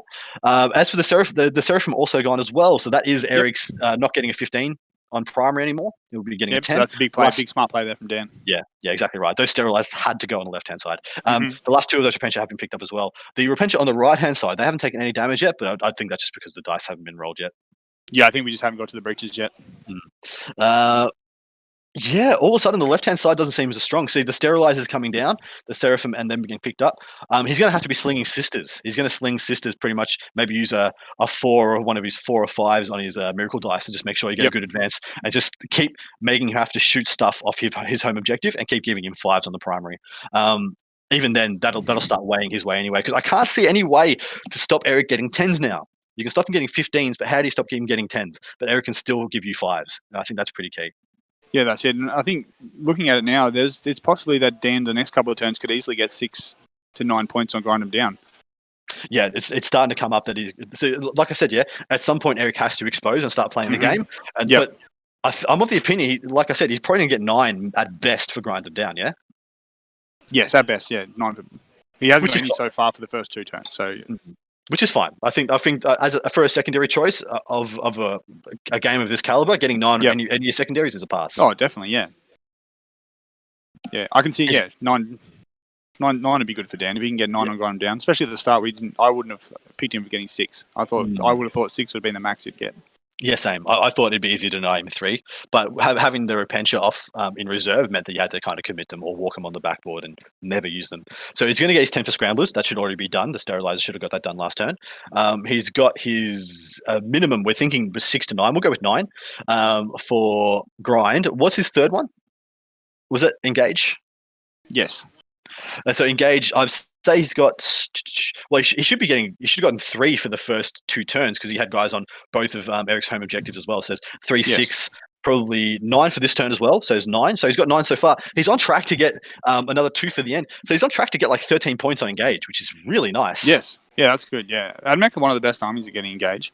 Yeah, the Raiders and Sulphur Hounds just are so crazy good at it. Or even just the way you position your breaches, you can easily get all of your breaches to hold 3 minimum. That's true. That's really true. All right, so let's head back over to the Space Marine game here. Yes, let's please. I'm assuming that either the plug is still out on the Orc Necron game. There wasn't much. There wasn't much to see there, though. Unfortunately, it was pretty kaput for the Necrons. They were very much contained and getting dominated. One of the Blade Guard that was in combat with the Land Raider has now been removed. I'm guessing he just shot into combat. The Assault Centurions have moved back even further. Looks like the attack bikes. So I'm just waiting for my screen to clear a little bit. But yeah, look, geez, I'm actually thinking this is looking really good for Gurney. The more I'm seeing this game unfold, the better for Gurney I'm seeing it. Yeah, you're right there, Adam. So his other unit of Vanguard vets looks dead or compromised. Oh no, sorry, no, they're still there. Apologies, they're still there. What am I talking about? They're right there. They're right in front of my face.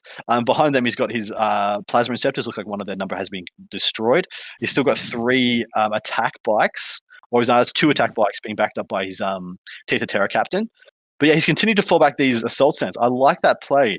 And the Vanguard vets are being lured into the middle because he's got a charge target on top of that. He can get back into range for Oath. So yeah, he's obviously going back for Oath. Yeah, he needs to get Oath. His opponent's Gurney's getting too far ahead on secondaries. If he doesn't score Oath, he doesn't win the game. So not sure if it's visible, but that middle terrain on the bottom level, there's actually a character sitting there on that objective as well. Sorry, on where? So the terrain in the middle, on Wade's side, on the bottom on his deployment side there, and that middle objective, there's actually a model just sitting on there as well. What would that be, you reckon? It's a character of some sort.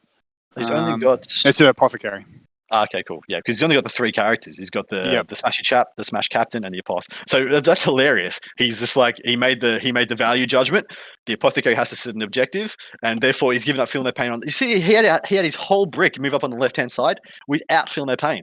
That's brave. I like that choice. I think it's the right choice as well because this is a game where the primary swings so heavily when you can't even your opponent. Yeah, this definitely primary is it's very hard to get high points on primary here. Yeah, it is exactly right. And that's obviously something that Liam's done really well to get max points. What did his score end up being? Have we had that score come through? It's something like he maxed. He got 100 points to like 20 something. So yeah, I've got here 100 to 34. Sweet yeah, right. So it's a big win. It's a big win. Angels weep.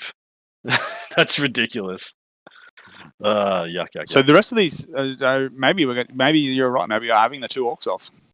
Yeah, it could be an Orkoff. Absolutely right. Could be an Orkoff. Or depending on how big a win Eric gets, he could interject himself between the two of those. But man, I'm of the opinion Aaron's getting close to 100 as well, man. I think so. They may have finished actually. If they've wrapped it, I'll just go see if I can get one of them to have a chat on the stream. Do you want me to leave you on this table or Eric's table? Leave me here, please. Oh, sorry, man. I was on Eric's. I just switch it. Whatever then. Just leave it. Nah, it's back. Sweet. I'm interested to. Oh wow! Actually, so the blade guard that were on the middle objective, they were central next to the L. Looks like they've been picked up. Unless we're into Gurney's. No, I think we're into Gurney's turn, and they've just been moved. Because you fall them back out of the middle, because then you take away the Vanguard vets moving into the middle to do anything of value. You're wasting 10 Vanguard vets that are ticked up to the 9s to just sit on the mid objective and get your oath. That's a bad use of points there. But I mean, you do what you got to do because you got to get the points. So these attack bikes look like they're going to get lit up. Sorry, by the assault sense. They're probably just going to move into flamer range and probably not get any closer than that because there's just not any point between the flamers and the bolters. They'll kill them in short order. And of course, if he exposes himself to the charge, the Vanguard vets just go into the assault sense instead. Gurney's playing a really good safe game here, and he's making all the right plays. I'm actually very impressed with how he's. Oh man, this is a super smart game. He's playing everything perfectly. He's this dude might be his coming of age. Not coming of age, you know. It definitely could be. The dark horse is the dark horse is coming out. The Iron Father. So there are some legitimate things that have happened here. Steve Wade has jumped off White Scars. Yep. And he has jumped straight into Raven Guard successes. If he was playing White Scars right now, he would have been advancing his Vanguard vets, and they would have made combat last turn or the turn before, rather than pissing in the wind, still technically within 12 inches of his deployment zone, which is not the right thing for them to be doing. And instead, he's just been forced to pretty much play to Gurney's strengths here. Gurney can hold him off with his highly durable units. The two things being the assault center and the land raider, and to kind of just hold him at bay, mess with his primary, mess with his secondaries, and kind of dictate where he can move. Really good play. But dude, yeah, if you're playing White Scars right now, holy shit. Like, yeah, that's it, man. And like Oath would obviously a much better play for him at the time if he had his White Scars as well. Yeah, that's right. So it definitely comes down to picking your codex and sticking with it and knowing it. So as we have seen with our man that we have right here, Aaron Green, he knows his orcs, he loves his orcs. And let's have a chat to him about orcs. Nice. Premium headset. Absolute premium. Only the best. How you doing, dude? Oh, yeah, not bad. Good to hear from you as well. What was your score at the end? We were thinking you'd be getting close to the ton. It was 91, I think. Lame, slacker. Well, I took guaranteed points instead of ones that would score a maximum. So like thin the ranks and scramblers and engage. So it was like, no matter what I do, I score points. You're exactly right. And you went first, didn't you? Yeah. And man, every time you go first, I'm just like, Jesus. Go for the throat. I think there was some. I don't want to say there were some mistakes made by Mr. Kilby Francis, but I would really have preferred to see a wall of scarabs in front of his whole army, and then they expansionist up to block if you went for an early game to jump, and then just sit back and put 10 race into whatever makes the most aggressive combat. But as it was, he let Gazcool charge race. He let you get two charges into another unit of race with boys, and just kind of went bad from there. But how did you see it playing out? Did it play out pretty much how you thought it would? A little bit better. I was thinking that there would be walls of scarabs, and I would take a lot more boys' casualties and things like that. So yeah, obviously having two juicy targets of wraiths first turn was really good.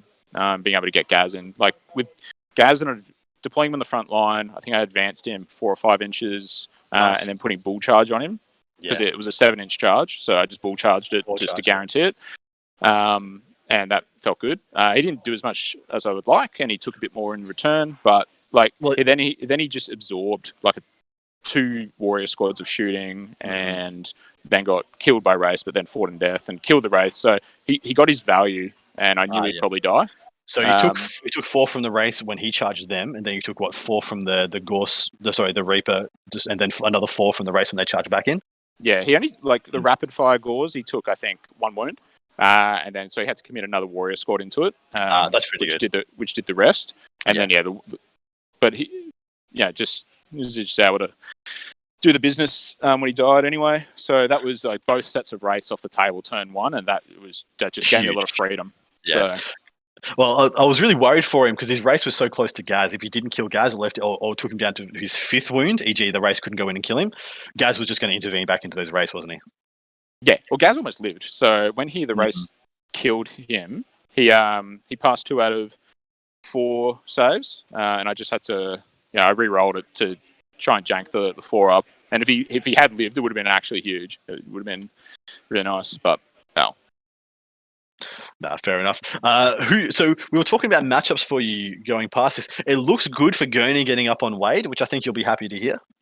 It's interesting. That's very good for my list. I mean, you don't. Scores. Sorry, you go. I was going to say their scores must be kind of tight then, so it's probably more likely that I go up against Liam next. Yeah, it is, and I think you like that matchup, don't you? On Vital Intelligence, it'd be a good game. He doesn't have the density of firepower, does he? He's put a lot of damage, a lot of points into things like Mega Knobs, which are just so bad at killing Orc Boys. It's not funny. Yeah, it's not good. They, like in saying that, Orc Boys aren't fantastic at killing Mega Knobs, but I'll plink a couple, and then the effectiveness of those Mega Knob squads goes into the bin. Exactly right. Or you just wrap them on an objective, and it's your objective. Like even if they take 4 turns to get you down, it's 4 turns of primary scoring, and who cares? Yeah, exactly. Job's done. I think it's pretty good. That Liam's exceptional with the list he's built, and just Orcs in general. So it'd be an interesting match. Just having the kind of the on paper list advantage doesn't really mean too much, but I'll tell you what, the mission is very good in terms of secondaries for me. So it's probably the best mission to come up against him in if it turns out that way. As for, it looks like Savage is going down. It looks like Eric is doing his magic and he's going to get up that game. It looks like it might end up being a significant back game swing, but right now the scores are tight. So if it's these scores are quite tight as well. So I'm assuming it's going to be a green on green for round 2. How do you go into Eric though? With great difficulty. I think the reason I say that is, I've got a lot of bodies, but he trades up a lot better. And he's got a lot of MSU to kind of pick apart different elements of my list. So, like the 3 Repentia squads will dumpster a unit of 30 boys if they get the charge into them. Yeah. And I won't be... He's never going to give me an opening to easily charge into a Repentia unit with that amount of boys. So I've got to use my MSU smart to crack the wall and find a way in. You don't have a pain boy, you don't have a KFF, do you? I have a custom force field, my Big Mac custom force field. Of course you do. Pseudo war boss. With the Killer Claw. I was debating very heavily in making that a war boss on bike with Killer Claw for this list, but I'm glad I didn't, because the force field is useful in some matchups where I need to absorb some shooting. Yeah, well, I was about to say, it doesn't work in combat anymore, does it? No, that was like a glitch they did on Psychic Awakening. Yeah, silly bastards. If it worked in... Oh, man, I'd have 2 if it worked in combat. Sign me right. But so, how many... So, he's only got a unit of 8 Repentia, yeah? They've only got 3 attacks each, right? Yeah, there's 3 units of those. Yeah. How many attacks each? 2? I think it's 3 attacks each. He can get them up to... I think if he's got a Preacher, he gets up to 3 attacks each. So, being able to do if he's got the Miracle Dice for it, being able to auto 12-inch charge and stuff like that, it gives him so much flexibility to get in. I wouldn't be afraid of the Repentia, brother. If I was you, I'd just do exactly what you did to the Necrons and do it to Eric and see what he does. Oh, I probably will, because that's... what else are you going to do? You're right. But Repentia don't kill 30 boys. They don't come close to killing 30 boys. But I'm just looking at it because he doesn't spread out too much generally. So there's a lot of just five sisters. If they bloody rose sisters with the AP 1, it's kind of a little bit frustrating. Yeah, we'll see. If it ends up like that, that'd be great. But I've probably got a big wall to get through in round 2. And funnily enough, the mortifiers are actually really good into you. 15 attacks each, ridiculous. Yeah. But you know that, you're all over that. Yeah, I know that. This game's really interesting. Like the freaking Land Raider is just hilarious. Looks like all the assault cents shot into these attack bikes and left one alive, which I find very hard to believe. So we've just gone straight into Wadey's. Looks like I think it's the bottom of 4. His Vanguard vets looks like he hasn't done he's done minuscule shooting. I of the opinion he doesn't have much shooting left, and he's just straight up charging this Land Raider. It is a point for Oath to kill it. Okay, but it's 2 points for Oath if you stood in the middle. So, interesting choice there. Maybe it's more about setting up his next turn. Well, there's only one turn. There's only one turn left after. His bottom. Yeah, okay. We've got a question in the chat for you. 40k all the way asks, what does Aaron think of putting Smasher Guns in his list? I'm real upset because I've got 12 or so Smasher Guns at home from 8th Ed that were, a lot of fun. I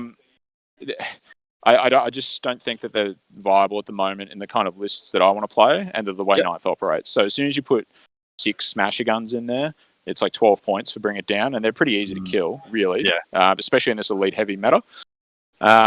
And so that creates value for the opponent, and I don't think Smasher Guns become truly valuable until around the 9 mark, where they become oversaturated and they can really swing big. And the problem there is that you make that points investment is sacrificing what makes orcs very strong, or at least the style list that I'm doing, which is mass bodies. So I like having very little value on the table for people to sink their shots into. So as soon as you start putting those high value kind of pieces in your list, it creates a value proposition for the opponent to score on, and then it kind of desaturates the purpose of the list. Yeah, I think so. Because right now the only good kill secondary to go into is thin air ranks, yeah. And the beauty about that is it clashes as well with While We Stand, and a lot of elite armies want to take that. They're all built to take it. Like there's so many built to take it, and you're gonna probably take While We Stand because you can't, because they're points that you have the ability to defend rather than having to interact with your opponent to go and get. 100%. So you just take While We Stand. If you're built to take While We Stand, you've already built to take While We Stand, and you take While We Stand. So yeah, exactly right. Yeah, cool. Well, Nick's given me the signal, so I'll throw it back over to him. And I think there's a result in the Eric Dan game, so I'll let him let you know what's going on. Cool. Yep, fair enough. Thanks, bro. Talk to you guys soon. Thank you.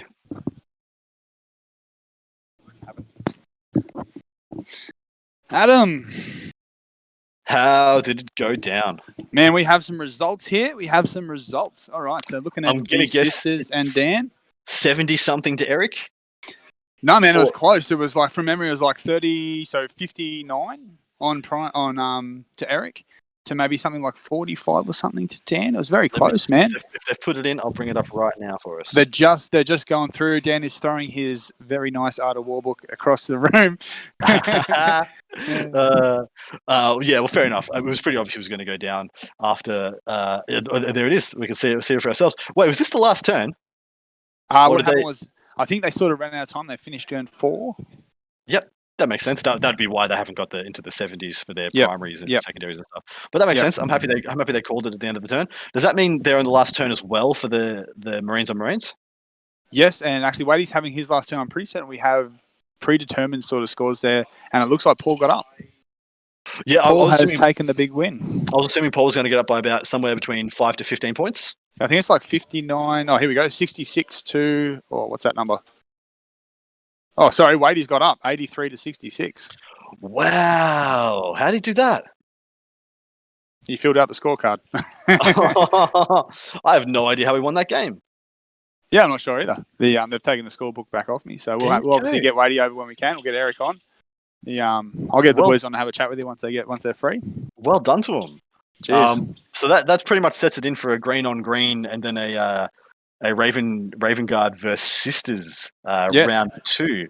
But so that means we're going to get Fuller. What was that? Fuller versus Fuller went down real hard. So Fuller's going to verse the Necrons. So Kilby Francis. Then we're going to get Savage versus the Iron Hands, which will both be really good games as well. Yeah, definitely. Yeah, it'll be interesting to see all those things. Yeah, really interested to see how Wadey managed to pull that back. Obviously, the opinion it was going to go down. Yeah, 100%. So I'll see if he's free and I'll just grab him and have a chat. Yeah, maybe they got it the wrong way around. Maybe they're lying to us. They're lying. Maybe he slipped him an X amount of money or said he was going to choke him out. So I got him coming over now. He can reveal all his secrets, and I'll jump out. Beautiful. Thanks, brother. Camilleri. Hey, mate. Good, man. How you doing? I'm good. That was an intense game. I thought you were cooked. How'd you win? Why? When do you think I was cooked? Because you were contained pretty much in your little L for quite a few, to the left-hand side of the table. Well, I thought you were you were going to miss out a lot of points on Oath, but you were going to get quite a few you're going to get pretty good for Engage. But I thought the primary was going to sneak away from you. But I guess the things he did get onto your objectives weren't OBSEC, were they? Nah, so I had to sort of let him come out because in terms of how he screened, I couldn't, and he went first, right? I couldn't just dive him. Yeah. Yeah. So I had to give the flank to the Land Raider because he'd just shoot my army off the board. And then I had to wait until I could sort of start taking away that top left objective. Because if I push for that top left objective, he can't really do much about it without exposing his characters or anything like that. It was funny. I was sitting here thinking that in this game, I bet you wish you were White Scars, yeah? Nah, the Raven Guard, because really, in terms of making him think about his deployment, it probably the lost shenanigans. Yeah, that's fair. So what did he do in his deployment? Do you think messed with him? Because he was trying to mess with you as well with the redeploy on the Phobos. He put his the tank and Vanguard vets to commit to one side of the board, so I knew where they were going. Yeah, that's a big deal. And you have a lot more threats that you can bait out, where everything in your army is pretty deadly. He only really has the assault sense, the Vanguard vets, and the Land Raider. Yeah, 100%, and I'm more mobile too, so I can threaten objectives from further away. No, that's a very good point. So what was the end scores, if you can remember? 83 to 66. There you go. I had him in my head. I had him getting up by about 5 to 10 points. But yeah, there you go. I suppose I wasn't factoring in the fact that your primary was pretty stable throughout that, because it looked like you didn't have anything on the objectives, because actually we can't see inside the boxes all that well. Yeah, 100%. So I had an infiltrator and an apothecary on my back 2 objectives. Yeah, I saw. We learned about the apothecary. Yep. So yeah, exactly right. His obsec was very much contained, wasn't it? It was in the top right hand corner, and then he had a unit attack marines in his top central. Yeah. Yeah, and that was probably the issue with his list. Yeah, he didn't have aggressive obsec to fling across the table and mess with your primary, whereas you being Raven Wing, you were just Raven Guard, you were just able to kind of sling around, especially in that top left. I cannot believe you didn't kill those Blade Guard. That's what happens, man. But again, they were just there to contest the objective. Yeah, exactly. You know, you've played long enough to know that you can't expect things to die. So it's not really a good game plan to say, well, this is going to die this turn, this is going to die that turn, right? Because it's forced to hit with all your good weapons, forced to wound because of transhuman, and he's got 4 up invulns. So yeah, any of those rolls can just swing horrifically one way, and it's 100%. It's just cooked. Interesting that you left your apothecary at home. I was actually when you lost, I wanted to, if you lost, because I thought you were losing, I was going to ask you would having the apothecary up with everybody made a big difference. I was also thinking that you might have combat squatted one of your Vanguard vets at the start. Is there any reason? Did you consider that? Because his threats were pretty he didn't have many threats. He had a few key threats. So I decided to keep my Vanguard in just 2 blocks of 10. And then in terms of the apothecary, I didn't really need him up that left flank in that game because he didn't have too much fire or too many ways to damage me down that flank. So I could use the apothecary just to hold that objective. And also zone him out. Zone out his infiltrators till sort of last turn when I knew I won. I could then allow him to put his the scramblers down. We had a bit of a chuckle when we were. Did you watch the review me and Nick did of the lists? I watched the first half. Yeah. We had a bit of a chuckle when we saw your list, and we're like, he used to be White Scars, now he's Raven Guard. What did he get bad touched by? It was Raven Wing. Well, actually, I had Duck sort of help me work on the list. Yeah, just stuff. In terms of this Raven Guard list does everything my White Scars list did, but faster, but better and faster. Well, it had better table coverage as well. So White Scars is very linear in the ways they come at you. Raven Guards still have so much jank that's really unexplored. 100%. If you deploy wrong and I go first, I can just win the game. Yeah, exactly. I've done that, man. I remember I took a Smash Captain and 5 aggressors to a mission, and it's just like, you wanted me to go to first? Cool. It's 5 aggressors, auto charge turn 1. Never mind. So you're looking pretty good to play Eric. Yep. How do you feel about that? It's going to be interesting. He's got a lot of T3 bodies. So we'll just see, man. At the end of the day, I don't know, man. We'll see. It's a hard game. My boy Dan just went down, so he did. What do you think's your game plan going in there? How do you play that game or quantify going into it? What's your game plan? I'm probably going to end up combat squatting one of the Vanguards. I'm gonna hopefully trying to get in his face, pin him in his deployment turn 1. Mm-hmm. I don't know, dude. We'll see what happens. It's Eric, man. So. Yeah, exactly right. I'd probably combat both. I'd probably combat squad both of them, to be honest. But you do you, brother.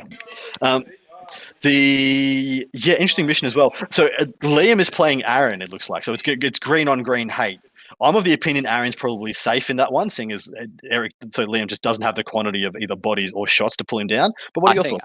I think Aaron will probably take that game just with 120 plus 30 orcs and everything he's got. It's pretty hard to shift. I just can't see how Liam gets through enough bodies to win the primary. So it could very well be you versus Aaron on the top, and I know Aaron is scared of you, so I'll just let you know that you can get into his head a little bit if you want. He's psyched out, man, already. Yeah. If I play Aaron, he's already lost, bro. Yeah, because we know that you're going to beat Eric. Oh yeah, easy For sure. It's already going to be 100, 100, man. You tell him the stream thinks he's going down. He's tired from his push-ups, man. He can't roll dice anymore. Did you made him do push-ups? Yeah, didn't you How many see? did you do? How many did you do? I don't know, 3? like 20, 4? 30? I'm impressed. It's pretty strong, man. Yeah, he's a strong dude. Any questions for Mr. Wade in the chat, guys? Just before we let him take his break, take his ease, and get his mind around his next game? Nah? Any changes to your list you'd make for your next event, or is this working like just as planned? I don't know, man. I want to run 30 Vanguard and see what's up. Yeah, ballsy. I like it. And maybe drop the Blade Guard. Yep, because they like you are going all in on the speed. You're going Inceptors, attack bikes. Yeah, it's a bit of fun. So there's a team tournament. Okay. There's a team tournament coming up in January, and it's pretty fun to bring really skewed lists. It is. So I might end up going all in on Vanguard and see what's up. It's only like 600-700 points, 800 points for 3 good units. Yeah, and they're really good. You happy with your loadouts? You got a mixture of fists, thunderhammers, and lightning claws. Oh, they're great, man. They're really, really good. I would like if I personally would be like specializing like 5 with this is my play style. 5 with fists or thunderhammers, 5 with lightning claws in each squad. This way you get homogenous. Yeah, pretty much. The thought was for this was 3 thunderhammers minimum per squad, and then as many power fists as I can fit in with the lightning claws. Is that because you knew there were things like Mega Knobs, things like maybe Beasts of Nurgle and or breaches? And breaches. Yeah, 100%. Good, man. Great medical. Well done. So if you run power fists, it really hurts your efficiency. Yeah, it does into those armies as well. But then again, into like mirror matches or into other Marines, the fists are just incredible. Yep, 100%. All right, mate. I'll let you go. You chuck it back over to Nick if he's nearby, or chuck Eric on if he's hanging around as well. I'll talk to you later, dude. Good luck, brother.